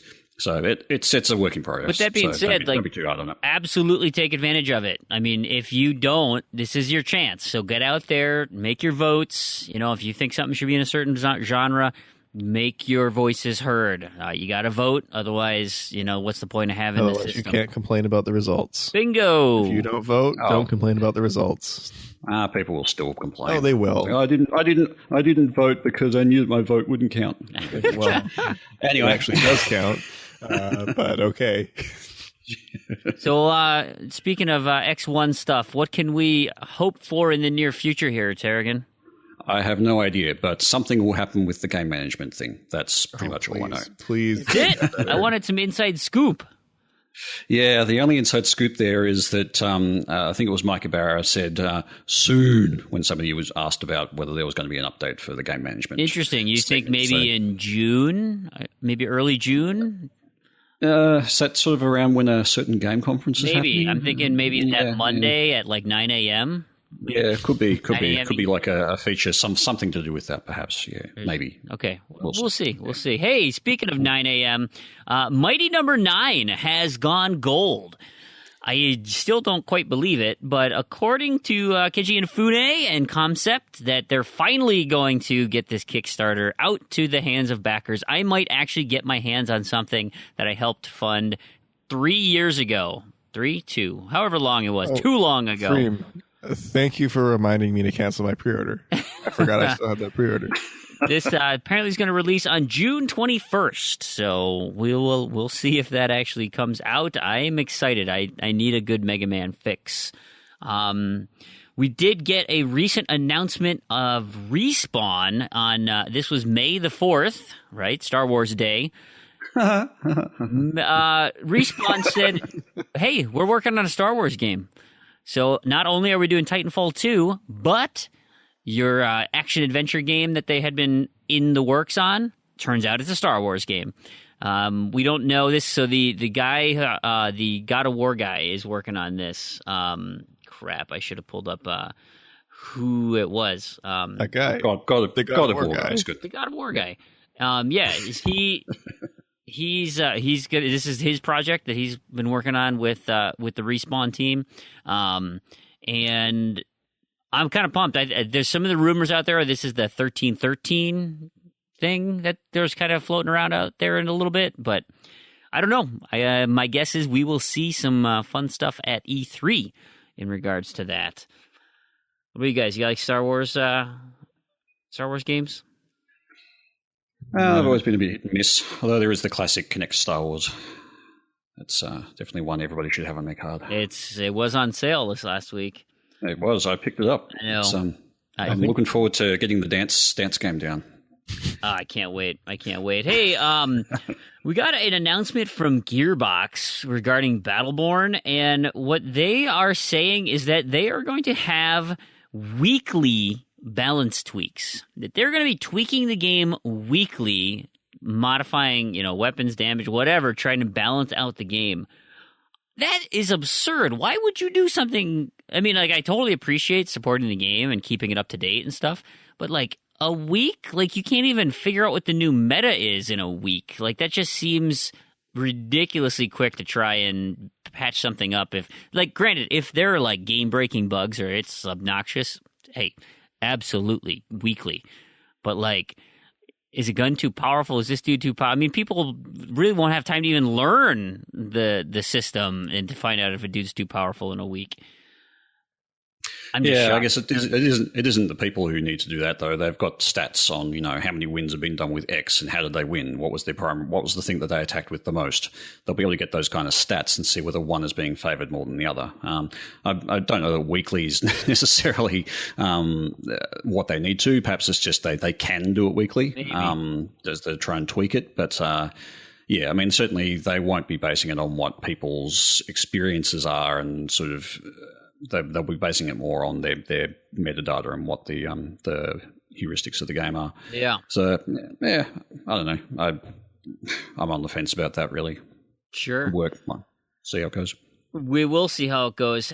And the final piece of news here is the Video Game Hall of Fame has its sophomore list of inductees. So this is the second year that they've had the Hall of Fame in place. 6 games are joining the Hall of Fame this year. We've got Grand Theft Auto 3, The Legend of Zelda, the original, The Oregon Trail, The Sims, Sonic the Hedgehog, and Space Invaders. And so those 6 games are joining already in place.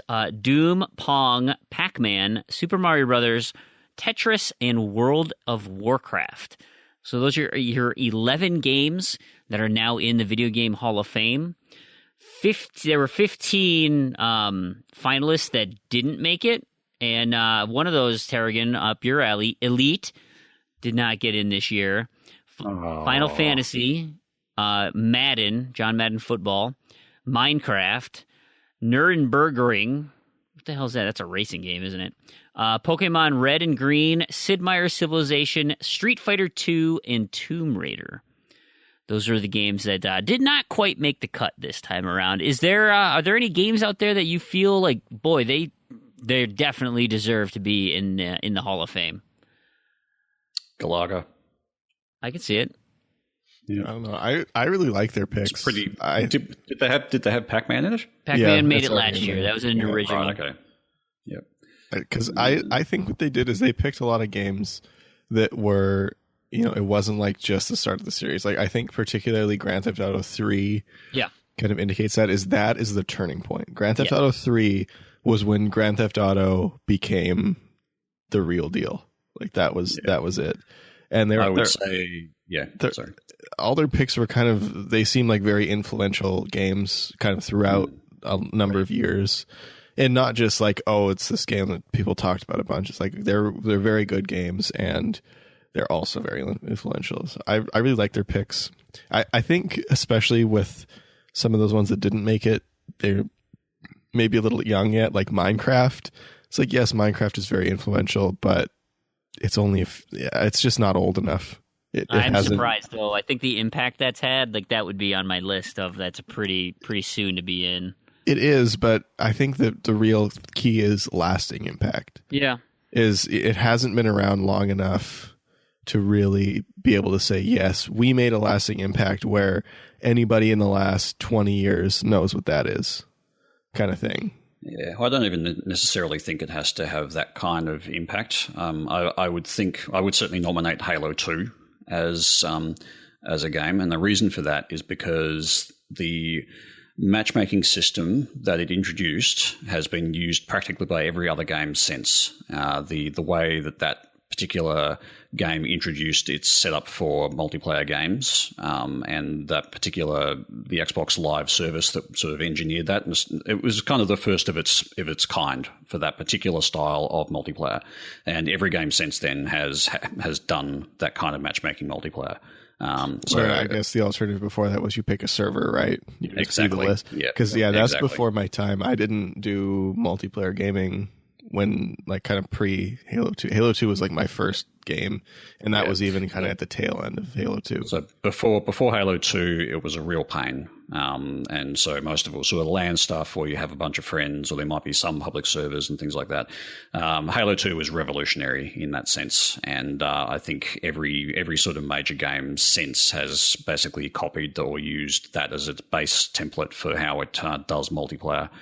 So yeah, I would certainly nominate Halo 2 for its influence on the multiplayer. You know what I just listened to on there's a podcast on Game Informer where they did Metal Gear Solid, kind of a making of Metal Gear Solid, and they had all the voice actors are talking about how they came up with everything, and just like listening to that and realizing how influential that game was in like presenting, cinematic storytelling through, because that was one of the first like really impactful stories using real voice actors, the gravitas of the acting in on the PlayStation. Like I could see that one getting into the Hall of Fame as well. Yeah, I definitely have to agree with Halo 2 as well, though, because although it is still pretty new, it's definitely been around for long enough to say that, like, yeah, this has left a serious... Because, I mean, I didn't realize... I mean, just Halo 2 without the matchmaking bit alone is hugely influential. I guess, especially on, like, people my age, is where, like, that's what... like, regardless of the controversy over the ending and the fact that they introduced the Arbiter, and not a lot of people liked that. But, yeah, the multiplayer was the key there. Yeah, and it was just so good. It just took what Halo did and it just mastered it. It was a great game. There was another game I thought of while you were speaking, but Ocarina of Time. Yeah, that's certainly up there. I was Number Munchers. Dude, I'm a big Odell Lake guy. Like that, Odell Lake was great. The old fish game. It's like Feeding Frenzy. I don't know. I mean, there are a lot of games that I personally would love to see make it, but looking at them objectively, they kind of like they're not that substantial enough. Like, my ones I always go back to. I got Sonic CD, got Earthworm Jim 1 and 2. There's another one that's probably introduced many, many, many people to the concept of gaming as a whole, and that would be Snake on the original Nokia. Yes, that would actually be wonderful. What about those green screen games, right? The Gorilla and QBasic, where you launched bananas. The bananas, yes. Did I ever talk about this on the podcast before? I don't think so. That's the origin of my gamer tag. Is that game? Really? Yeah. So it's a really weird story, and like this is totally like the wrong section to talk about this, but since you brought that up, yeah. So Gorillas, my school was like, I'm not going to say like super poor, but like the computers were dated. They were real dated. So we finished up the work one day in class, and it was me and a few friends in that class, and so we started playing Gorillas. There were two of us who played Gorillas, and my friend mistyped my name. He put a C in front of it. And so then it was Crandy. It was my Gorillas name for that session, because obviously it doesn't save anything because it's like as primitive as it gets pretty much. And then when I got an Xbox that same semester, and for some reason when I was signing up, I didn't think you could put numbers in your gamer tag. I had no idea why I thought that. So I was like, oh, I'll just go with Crandy. And it wasn't taken. So that's how Crandy weird was born. There it is. From Gorillas. The QBasic banana game, Hall of Fame. I should go in the Hall of Fame. How influential. I'm a pretty important guy in the gaming world, Yeah. Yeah, it's pretty interesting. So I thought that was kind of cool. I appreciate, there's so many influential games out there and really cool, innovative things that people have done. And it's really neat to look back and be like, wow, that was, Metroid, right? And Castlevania. We're talking about Metroidvanias. Like they created a genre that, that's really, there are lots of games that do that type of thing, but boy, that really cemented that type of gameplay. And yeah, so the Silent Hill series, probably Silent Hill 2 would be the standout there. So right. that it's certainly influential on a lot of stories that have been told later. I like the original Resident Evil. I thought did a lot of really interesting things, about the fixed camera, so you could do 3D movement and present it in a way to play up that survival horror aspect. Like I think that was really influential. And I don't know, there's a lot of. I imagine, we talk about genre voting. I bet Hall of Fame voting gets just as heated. Yeah, the very original Alone in the Dark on PC is probably up there. Night Trap. The Secret of Monkey Island. And even before that, Maniac Mansion. Yep. Yeah, King's Quest. Yep. I love those games. Yeah, there's a lot of the classics. Absolutely. All right. Well, let's. You know what? That'll be it for the news today. Let's move into a little recap of what we've been playing, because this week we got to do the Leapfrog. Got started. Are you guys still hopping along? Did you even sign up? No, I didn't. I did. Yeah. I'm hopping along. Me too. I've got as of recording, I've got 3 hours to get a 1.6. Is it now? Yeah. I can do it. I've got one identified. I didn't sign up. You're a bum. So that's kind of fun. Tomb Raider. There's some there's a 1.2 achievement in there and a 1.4. You could still stay alive. No. As much as I hate achievement streaks, like this is kind of fun. I'm enjoying it because it's brief. I know, like once it starts getting up into the 2s, it's like it's gonna be real tough for me to keep going. I think I'm going to have no trouble keeping up until probably the 5s, I'd say. Do you have it mapped out? I don't have it mapped out, but I'm kind of slow playing through Project Spark on Windows 8 because there's a bunch there that I can just go and pop. And even Rare Replay, I've still got a bunch of easy ones in that are high value. Has a lot of easy big ratios. Yeah. And Master Chief Collection, basically any game that has a lot of achievements and a lot of ways to enter the game, as in to get the first achievement, will generally have high ratios. Killer Instinct is another one too. Yeah, and Killer Instinct. Killer Instinct. Yeah, I can't see myself having a problem finding something fairly easy to unlock up into the 5s. Beyond that, it's just a matter of whether I can keep being bothered going, because it'll have been several weeks by then. That is true. Yeah. That is true. So I'm looking forward to it. Some of the things I've been playing this week. I had mentioned buying Geometry Wars and playing that a little bit. I'll have to get my twin stick shooter thumbs raring to go so I can try and give Crandy a run for his money. For the birthday tag, I dabbled a little bit in Enslaved and the Escapists for my E's. That Escapists achievement also was in the random to-do list beta. So I'm just, trying out some functionality there. So hopefully when I should really just look at my list on that one. That's a good call. Yeah, you should actually help participate in trying to make sure that everything works.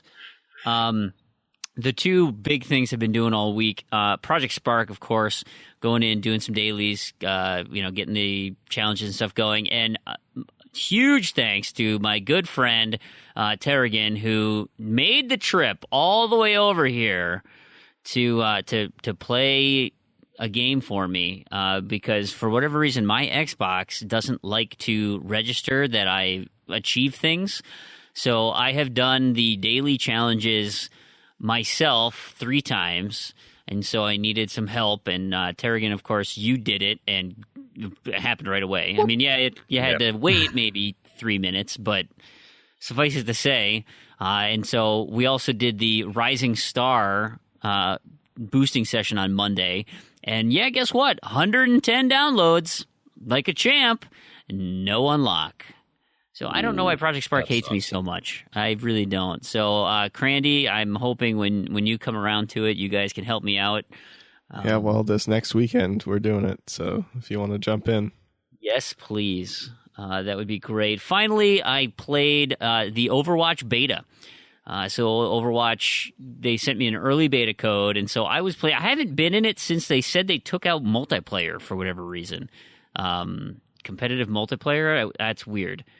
But I'm enjoying it so far. It's your hero shooter, right? It's nothing crazy, nothing special. What I do like is, it does encourage you to change guys a lot. So, like, I'll typically run in first with my sniper, and I'll play the sniper a little bit. I'll see kind of where the positions are, and then all of a sudden the melee characters start coming in, and it's like, okay, I need to counter the melee guys. Okay, let's use this dude here, support class, or, this dude with a big old hand cannon or whatnot. And then just kind of play around with different characters. There's a lot of personality to them. Controls pretty well and stuff. Honestly, I don't see a great deal of difference between this and Battleborn. I was hoping like one would be like, oh my god, yeah, it's so much better. But it's good, right? I would expect nothing less from a Blizzard property. That I do enjoy Overwatch. I think it's fun. I'll probably do one more night of the beta just to see what they've changed now that they've opened it to everybody. But again, I probably will pass on the game when it comes out. Maybe pick it up on the cheap. It doesn't do enough for me right away, but there you have it. That's been my week. Terrigan, what about you? Mine's been just a 2-game week again, so I basically played Project Spark. I was also in that Rising Star session with you earlier in the week, and I managed to unlock Rising Star on both Xbox One and Windows 8 for Project Spark, so that was good. And I also got the Daily Obsession achievement done on both platforms too, so got that out of the way. For that one, do you have to sign in on both, or if you pop it on one, does it pop on the other one too? You have to sign in on both. Yep. So yeah, I got it on the Xbox One first, and then signed in on Windows 8, and it didn't pop immediately like most things in Project Spark. They always seem to take a little while for them to come. But I basically just sat on the menu for 5 minutes or so, and it popped while I was waiting. But yeah, I think it would have to be within the same day, otherwise it may not register. Other than that, just working through some of the other achievements in that game. Elite Dangerous, not a lot of achievement progress to report in that, but What's that? It's a space game, a bit like Project Spark. Oh, okay. Yeah, but it's got like ships and stuff in space. Yeah. Sounds fun. Yeah, it's also a bit like a dead Are horse. you earning achievements in that game, by the way? Like, yes. Are you actually getting some points out of it? Yeah, just very slowly. I'm not really actively working towards them. I'm actually, playing a game for the sake of enjoyment for once. That old thing. Shut up. People don't do that. Who does that? God, what a weirdo. You got to get these points that don't do anything. Yeah. Well, actually, the thing about Elite Dangerous is that most of the general activities you do will be working towards one of the big grindy achievements anyway. So you can pretty well just play the game and it will count towards something. But there are certain things I could be doing to unlock achievements quicker. Like I could just go and buy 20 side wideners right now for a couple of the achievements. But it's not really something I'm sort of doing for that It's reason. like me with Destiny. It's to say, like, in the back of my head, it's like, well, I'm getting better gear so I can do the hard mode challenge, So, like, I'm making progress. Like, I'm just playing for fun. Yeah. It's okay. We, sometimes we have to admit that we have a problem. Yep. I have a problem. I enjoy games. Yes, we do. Crandy, what about you? Well, sorry, Crandy. There was a couple of things though. I thought I'd pulled a frame on the Fortnite achievement in Project Spark because the progress wasn't updating, but then for some reason it did. Just as I'd written that down, and then I looked at the progress, and it did update. It just didn't look like it updated. So I think I should. Forever. Yeah, it was just like what? Okay. So I think I should have the Fortnite achievement in Project Spark tomorrow with any luck. But we'll see. I might have pulled a frame by next week. And my last thing is nobody guessed or made a guess what my 300k achievement was going to be. So I was a little bit disappointed in that. So I thought I'd offer a prize. I've actually got a Fruit Ninja Connect code sitting here. So if somebody can work out what achievement I'm going to pop for my 300k, or what my planned achievement is anyway, there's a Fruit Ninja code Interesting. for them. Is it I'll have to Fruit get Ninja? looking. Sorry? Is it Fruit Ninja? Fruit Ninja Connect. No, no, is it's that not the Fruit game? Ninja. No, it's not. Gotcha. Yeah, anyway, that's there. Grandy. All right. So I keep forgetting to talk about this because I play this every week and I'm getting close to finishing, but I play Wordament Snap Attack on my BlackBerry. You mentioned on it my way to last week. school. Did I? Yep. Oh, okay. Hey, Well, you want to get I play that the almost 4-phone stack. Yeah. So I play that almost every week, and I'm getting really close now. As of my commute today, I'm at 2.4 million out of 2.5 million. Pretty good. I'm getting there. Almost 1,200 games completed. Oh, That's what a just grind! gross. It's not fun anymore. It's really not fun anymore. But it's getting close. So I played that this week. I think I'm gonna have to actually have a sit down with it and actually get that leaderboard spot now because it's that close. So yeah, I played that. I've mostly been playing Tomb Raider for our challenge. I'm getting there. I got all the salvage I need, and now I just have to finish getting level 60, which is very, very boring.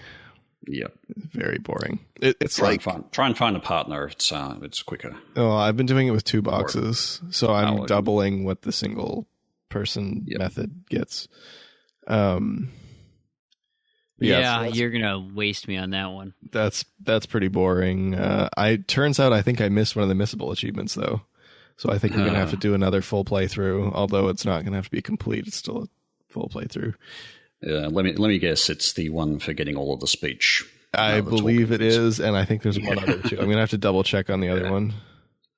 I think the speech one was the only really annoying one. Yeah, which ends up unless there's some speech that I missed like right at the end that I can still get. No, I it's didn't think so. the last talky bit happens actually. It's not a heap before the end, but it is. It's well enough before. The Yeah, end. I read it's like Once you 6 to 8 hours in if you're just going for that. So yeah, so I still got a bit to go on that, but the single player bit's fun.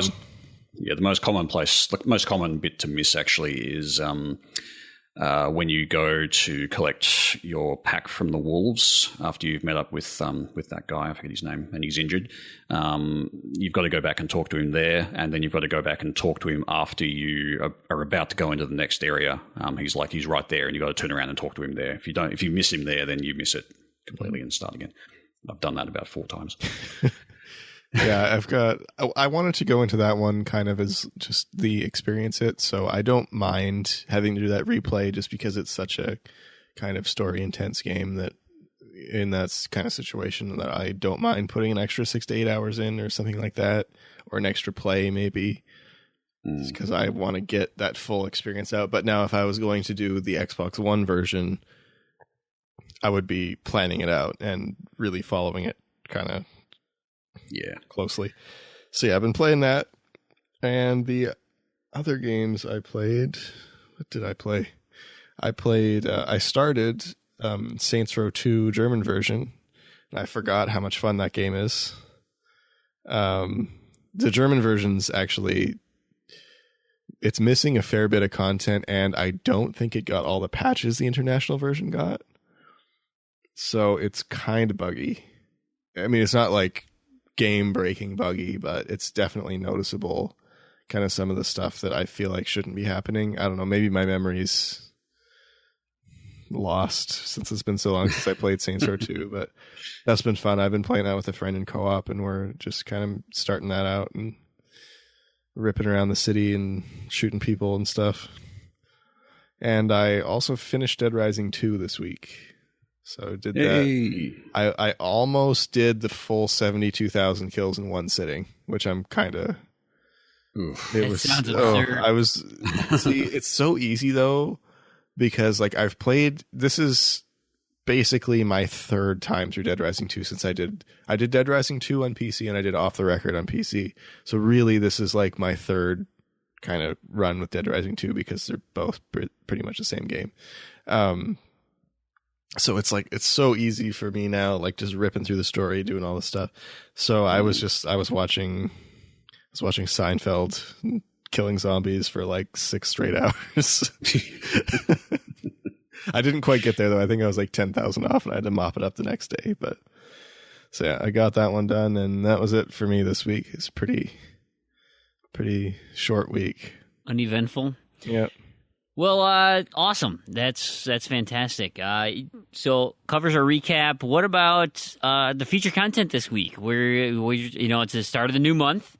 So, Terrigan, why don't you give us a quick rundown of what everybody in the rest of the world has been doing? Sure. Okay. Well, as I mentioned a few months ago, I basically do a snapshot of the leaderboards, the top 50 of the True Achievement Score and Gamer Score leaderboards on True Achievements, and just kind of look at the changes and what's been going on. So this month, probably the biggest news I would say is that another person has hit the 1 million Gamer Score Club. I think we mentioned this during the month anyway, but BIGSXY1 has hit 1 million. And it's also another milestone is that Stallion83, who's currently the person with the most Gamer Score in the world, has hit the 1.3 million Gamer Score mark. So some impressive figures there. The top scorer during the month, Dallas the Dude, managed to put on 31,000 Gamer Score out of the top 50, and an impressive 54,000 TA. In 1 month? In 1 month. That's a lot of Gamer Score. It is. So he beat everybody else in the top 50 with that. Even Stallion, I think, put on about 20,000. It's actually quite impressive, the numbers that people put on out of the top 50. I mean, even... let's see, Stallion put on 20,000 during the month. And Smirnov was just a little bit behind that. Celtic Force was 23,000. There's just huge numbers there. Even though these are people right up in the top of the leaderboards, there's not that much, there's not much they haven't played. So there's still some impressive figures coming out of that. But yeah, Dallas the Dude, 31,000 Gamer Score, which actually also popped him up into the top 10. And he popped his 900,000 milestone with that, so he enters the 900,000 club. Other milestones there. So Dallas the Dude, as I just mentioned, Casino 83 both hit 900,000 Gamer Score, and also Raphael, GRN, Terran, and Spawny Chur hit 800,000. There was no other major milestones hit, so no one hit 600 or 700,000 during that period. In TA terms, Stallion 83 hit 2.3 million TA during the month, nice. Which is a lot, as it goes. Redemption Denied hit 1.8 million TA. Dallas the Dude and S Drew 44 hit 1.6 million. Nasty Master Daddy, I think we mentioned him earlier. Womi and Sangrias hit their 1.4 million TA. Raphael, GRN, Ludo 97410 and Arnaldo DK hit 1.3 million. And lastly, P-Tepic 42 and Dark Antares hit 1.2 million TA. It's worth noting that the leaderboard, the top 50 there, ranges from 1.16 million and up. So it's a fair few extra milestones being hit there in the TA terms, but that's probably not too surprising. What else do we have? Battles to watch. The BIGSXY1 is actually closing up on Redemption Denied for 5th spot in the leaderboard. So Redemption Denied scoring slowed down a little bit, and so Big Sexy One has added quite a lot of score in the last little while. So he might be taking over this 5th spot from Redemption Denied. So that's certainly one to watch. A bit further down the leaderboard for Gamer Score spots 14 through 18 are actually very close around the 850 mark. There's only about, I think, 10,000 Gamer Score splitting those spots. So they're pretty close, and there'll be a lot of movement around there over the next month, I imagine. Ludo 97410, which I mentioned earlier, he's cracked the top 30, but there's a fair bit of jostling around the 750 to 800k Gamer Score mark. So, yeah, fair bit of movement going on there, as well as around the bottom of the top 50, around the 675 to 700k mark of Gamer Score. So given that there's so few people in these particular ranges of Gamer Score, it's actually quite surprising how much sort of argy-bargy and movement there is around the leaderboard.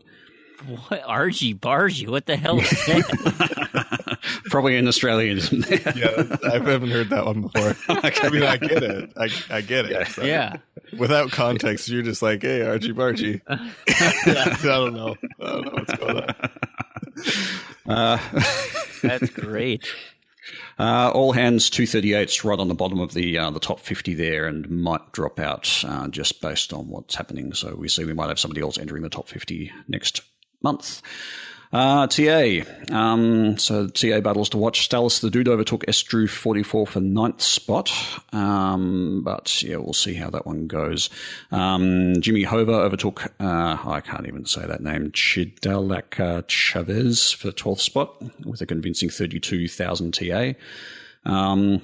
Nasty Master Daddy, Womi, Sangrias are all very close together, around 18th to 20th. And they also all hit their 1.4 million TA milestone. Raphael GRN jumped 4 spots to break into the top 25 with a 42,000 TA haul. So yeah, quite a lot of points put on there to break into the top 25.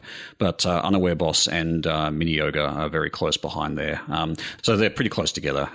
So there's expect a lot of movement in that particular section. I think they're probably all sort of racing for the same kind of things at the moment.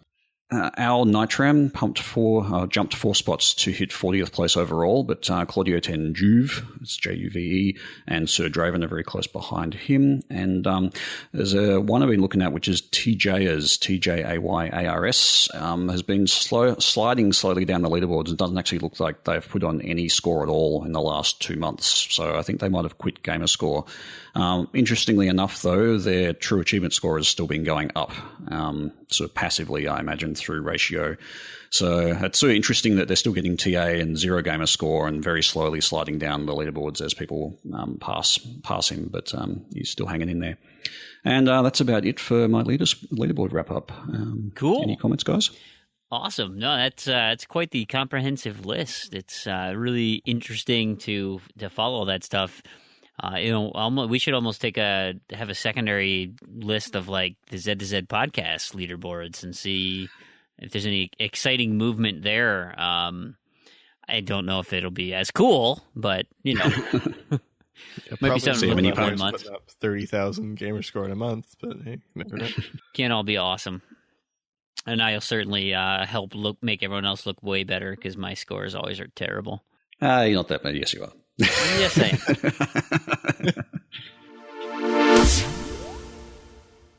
This week's Shovelware Cemetery, we have Magnets Fully Charged. It's an independent game by Total Monkery, a British studio, and the code was provided for Shovelware Cemetery, so thank you for that.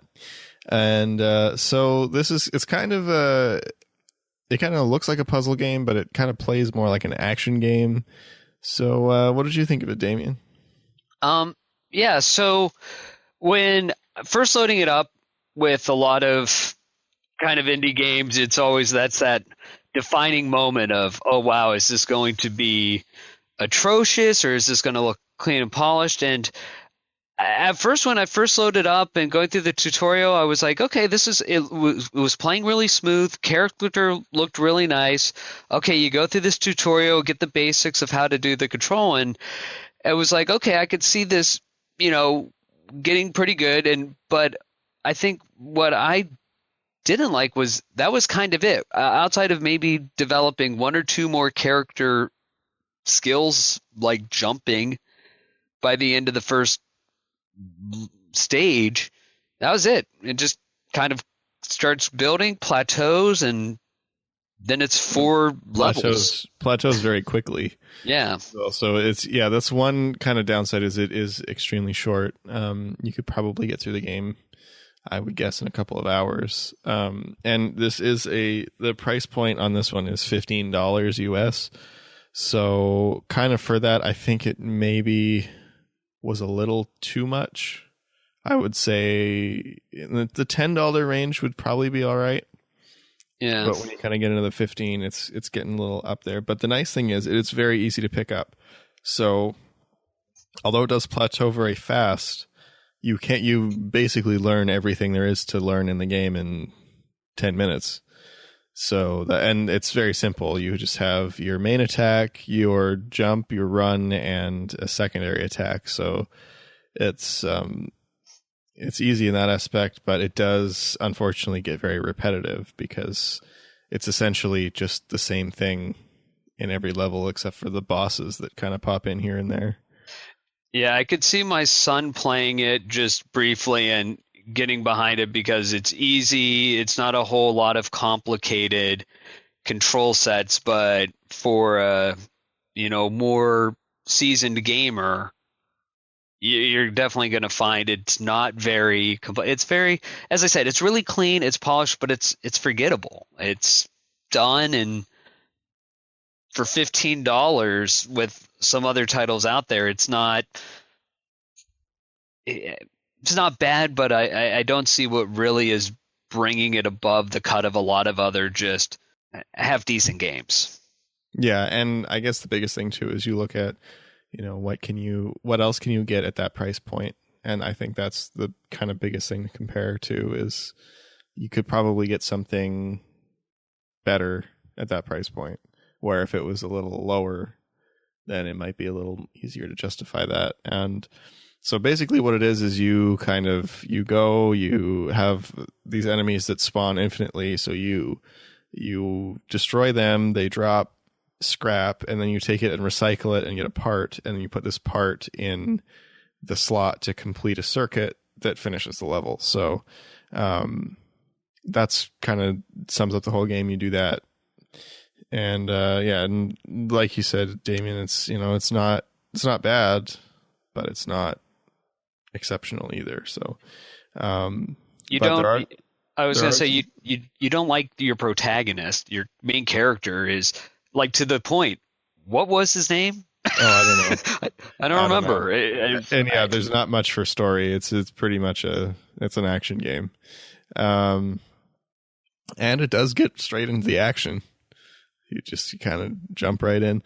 But the couple pluses is the achievements are very easy. You could probably get all of them in, I'm thinking, 3 hours. Yeah, I think maybe 4. Yeah, the only one that's going to be any real challenges for the perfect zone. So a zone consists of 5 levels. So you're talking about 20 levels in general. So a zone, you have to have a perfect in 5 levels, which means you can't get hit. Not even get hit and regain the health. You can't get hit. And those characters do start swarming. So towards like that first level boss fight, I could see that getting perfect I think on the that boss fight would be the biggest problem, because it took me a couple tries on that one to get it. But as by the second, third try, I was I had it down, and I did much better. But yeah, so easy achievements, and they all work. I don't think any were unobtainable on launch, so that's a plus, because that's kind of the norm these days with most of the indie games. But something I didn't like was the camera angle. So it's a fixed kind of partially overhead camera, and I found in some of the levels, particularly ones that had that were not just flat, so you had to kind of climb up and down. Some situations there where it was kind of hard to see and tell where everything was. It's not horrible, though. It wasn't game breaking by any means. It's just a little bit annoying here and there, but yeah, I think that pretty much sums it up. It's definitely not just thrown together, like as you said, Damien. It looks pretty good for an indie game, and they didn't go with the pixel graphics. They have like real 3D graphics, which is nice, and they look pretty decent. So, I think we can send this to the Sanctuary. I don't think it's worthy of being buried. Yeah, might want to hit it over the head with a shovel on its way out. Yeah, just for good measure. Only because it says multiplayer on that title screen, and it is not. Oh yeah, that's right. That's something we forgot to cover. Yeah, so I was kind of confused by that too. Is when I booted it up and looked, there's a multiplayer option, but you can't select it. So I'm not sure why you can't select it or what it is. Maybe we have to keep playing and beat the game. Then we are allowed to play it with a friend. I don't know. Maybe, I don't know. Or maybe it's coming soon. I don't know. If we find out, we'll report back in the next Shovelware Cemetery. But for now, multiplayer remains a mystery. All right. So I think that sums up Shovelware Cemetery for this week. Awesome. And we've got Knobs and Discos, our spot for unobtainable and discontinued achievements. What do we got this week, Crandy? So first one, we've got Alakeen's Gun. And the developers were originally like, oh yeah, we're going to fix this achievement that's unobtainable for getting, I think it was for getting all the disguises or something, and it doesn't pop. It didn't pop on PlayStation, but then they fixed it on PlayStation, so you only had to get 30. And they're like, oh yeah, we're going to do it on Xbox too. And then they're like, yeah, we're not going to do that anymore. So it's going to be unobtainable for some time. I'm just checking the quote that they used that was very, very bad. Didn't fill you with confidence? No, it was so, let's see. Let me get it. They said, we regret to, this is in an email to a person. They didn't announce this publicly, of course. They said, we regret to inform you that right now we have no plans for an X1 patch to resolve the achievement issue, though it's something we hope to revisit when we are able to. Which basically means we're not patching it. Right? Yeah. And then another quote, they said, we are extremely sorry for the delayed response as we have been in discussions about these issues recently. The developers, we have explored all options to rectify these problems. However, as of now, we have decided to not move forward in regard to Alekhine's Gun updates. We aim to improve our future titles that will both satisfy us and our customers. So basically they're saying our game is such a broken mess that we're just going to abandon it and who cares about those achievement things anyway? Well, it's not just achievements. The game is just riddled with bugs, and because I was actually interested in this game, I thought it looked kind of cool. I thought the setting was cool, but then it looks like a PS2 game and is a disaster in terms of bugs and like the AI is so bad that you basically, it's a stealth game, and you can pretty much walk up to them. They're looking right at you, and then just kill them. Like it just. Stuff like that. Or when they see you, you just kind of like walk around the corner and then they forget that they've seen you. And just really walk around behind them. Yeah, exactly. Just really sloppy stuff like that. And it's just, okay. Yeah, it's a shame because it seemed like a cool idea. Maybe possibly the restriction there is that Microsoft might have gone, well, yeah, okay, you can release a patch, but you got to fix this bug and this bug and this bug and this bug and this bug and this bug and this bug and this bug. So it's not as simple as just releasing a patch to fix the achievement. They're probably getting hammered to fix a whole bunch of other stuff as well. I just think it's the way. It's not so much that they aren't doing it, because I understand that, and I think that they could have handled it much better by saying, like, look, we just don't make up something like, oh, we might revisit it one day or something if we sell 2 billion of these digitally or something. It just say, like, the process through Microsoft is too hard. We don't have the resources to do it or something. Don't just kind of, do it. Oh, we're I think they could have had a better statement, and neither one of these statements was public. So these were just to individual people. So you would think after you publicly announce that a patch is coming, that it doesn't. You would publicly announce that it's no longer coming. Yeah, say something rather than just sweep it under the rug and give some lame answer that we might fix it one day when we're able to. I don't like that. So that's kind of my issue with it. But so don't hold your breath on that one. Yeah, not cool, dude. And the next one, good news. Yeah, we got some good news now. So Screen Cheat, they fixed the Sky Captain achievement. So Screen Cheat is now completable, which I think I'm gonna have to. I just told my neighbors about this. I'm like, hey, do you guys remember GoldenEye? Yeah, we got a game that we can do that in now. Yeah, it's a Screen Cheat. I'm excited. I'm excited too, because now I'm gonna actually play the game. I just need to borrow a couple controllers for some of the. Yeah, I need one controller. That's cool. It for Knobs and Discos this week. We got one good, one bad. That's all right. Could be worse. That's fantastic. We have got a ton of backwards compatible titles that were launched this week. They're just coming hot and heavy. So here is the rundown. If you haven't heard, of course, there's always lists everywhere, but I like to do this for posterity's sake. So, Jet Set Radio, MX vs. ATV Reflex, Texas Hold'em, Star Wars The Force Unleashed numbers 1 and 2, Phantasy Star 2, Sonic & Knuckles, Dig Dug, Samurai Showdown 2, and my favorite, Bitmap Presents Runner 2, Future Legend of Rhythm Alien. That game is great, by the way. Colin, bad subtitle, Electric Boogaloo 2. Have you played that? Have you played Runner 2? I have dived it. You have? Okay. I own It's it, haven't fun. played it. Oh, I love it. It's such a It cool looks rhythm good. game. It looks cool. Yeah, it's great. So we have 2 game delays to announce. Carmageddon Max Damage was delayed. It's going out until July 8th. And Is that anything like Elite Dangerous? I think it is only on the ground. Ah, okay.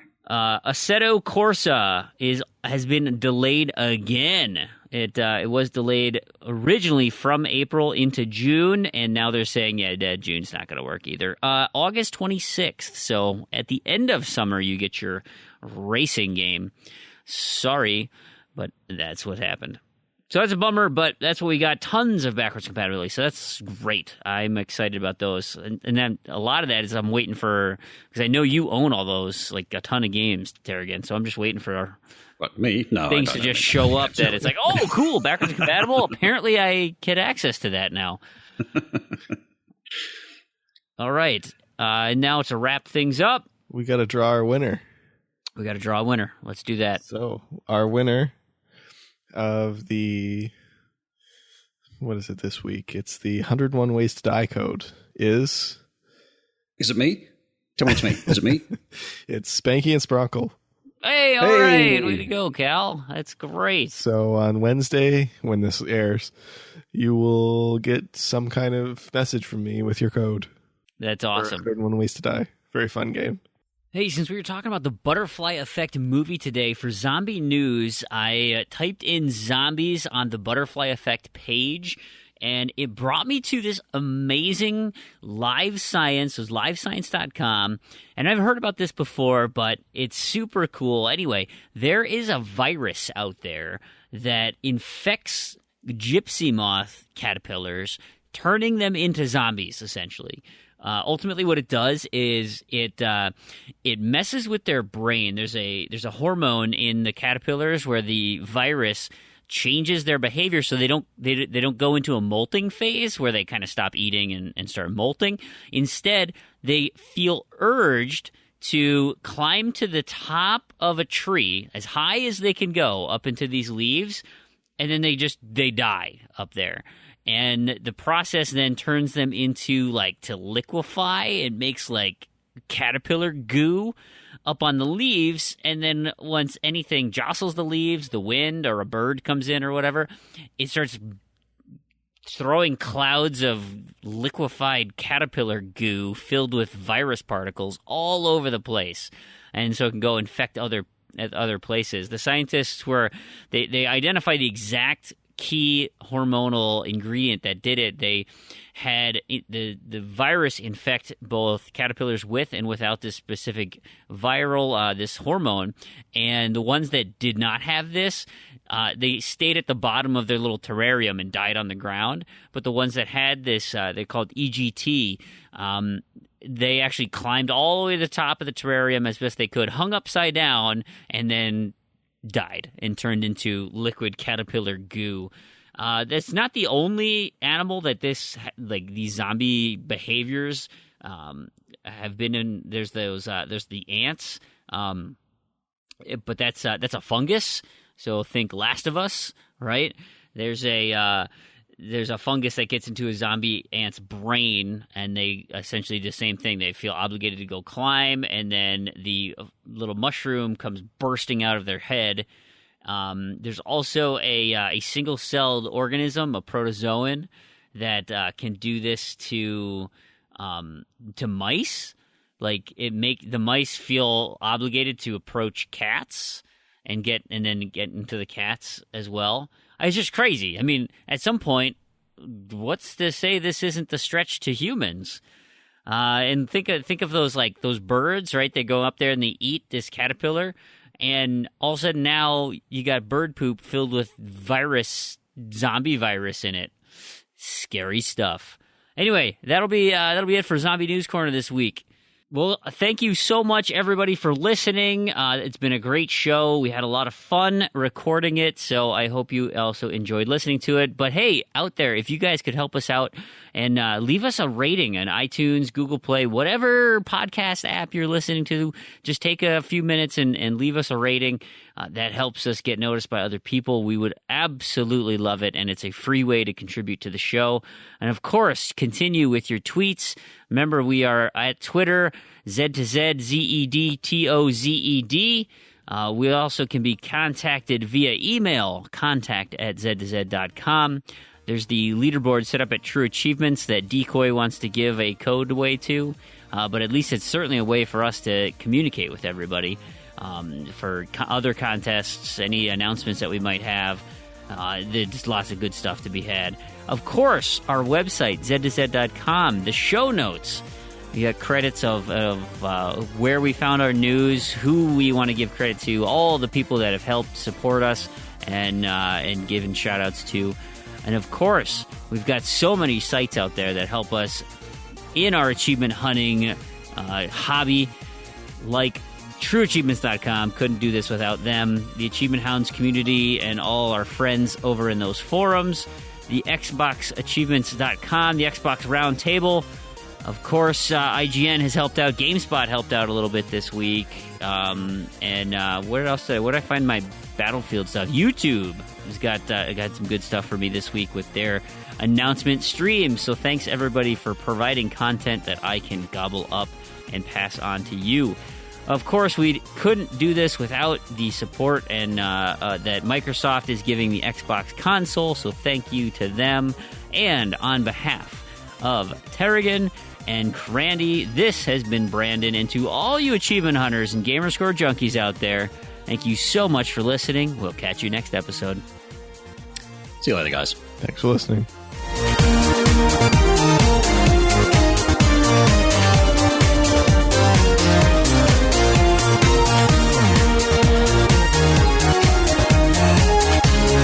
I mean, this is all gold.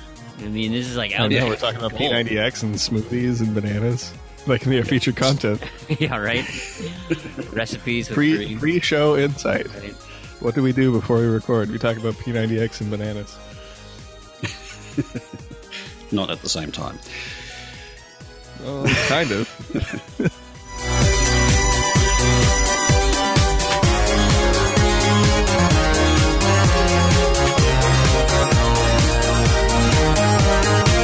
I'm going to mute because I've got some cabbage in my mouth. Yeah, I'm going to spit my gum out. That's going straight in the show notes. Cabbage in my mouth. I'm going to mute. I've got some cabbage in my mouth. It's so good in soup, and I have this whole big bowl of cabbage, and I don't want to waste it. You are a weird unit. You know you're getting introduced right away, Crandy, right? I know, that's fine. I'll be ready. Okay, here we go. Ready?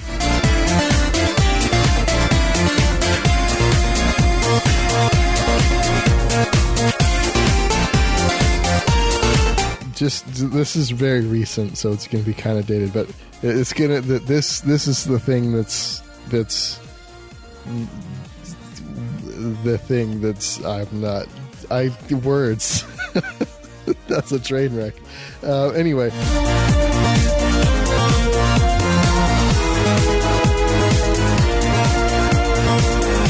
Stretch my legs, quick. Let's grab a drink. I'm going to eat some more of my carrots. It's good vegetable season, and I'm leaving California where all the good vegetables are, so I gotta get my fill of good stuff. Got my cabbage, got my carrots.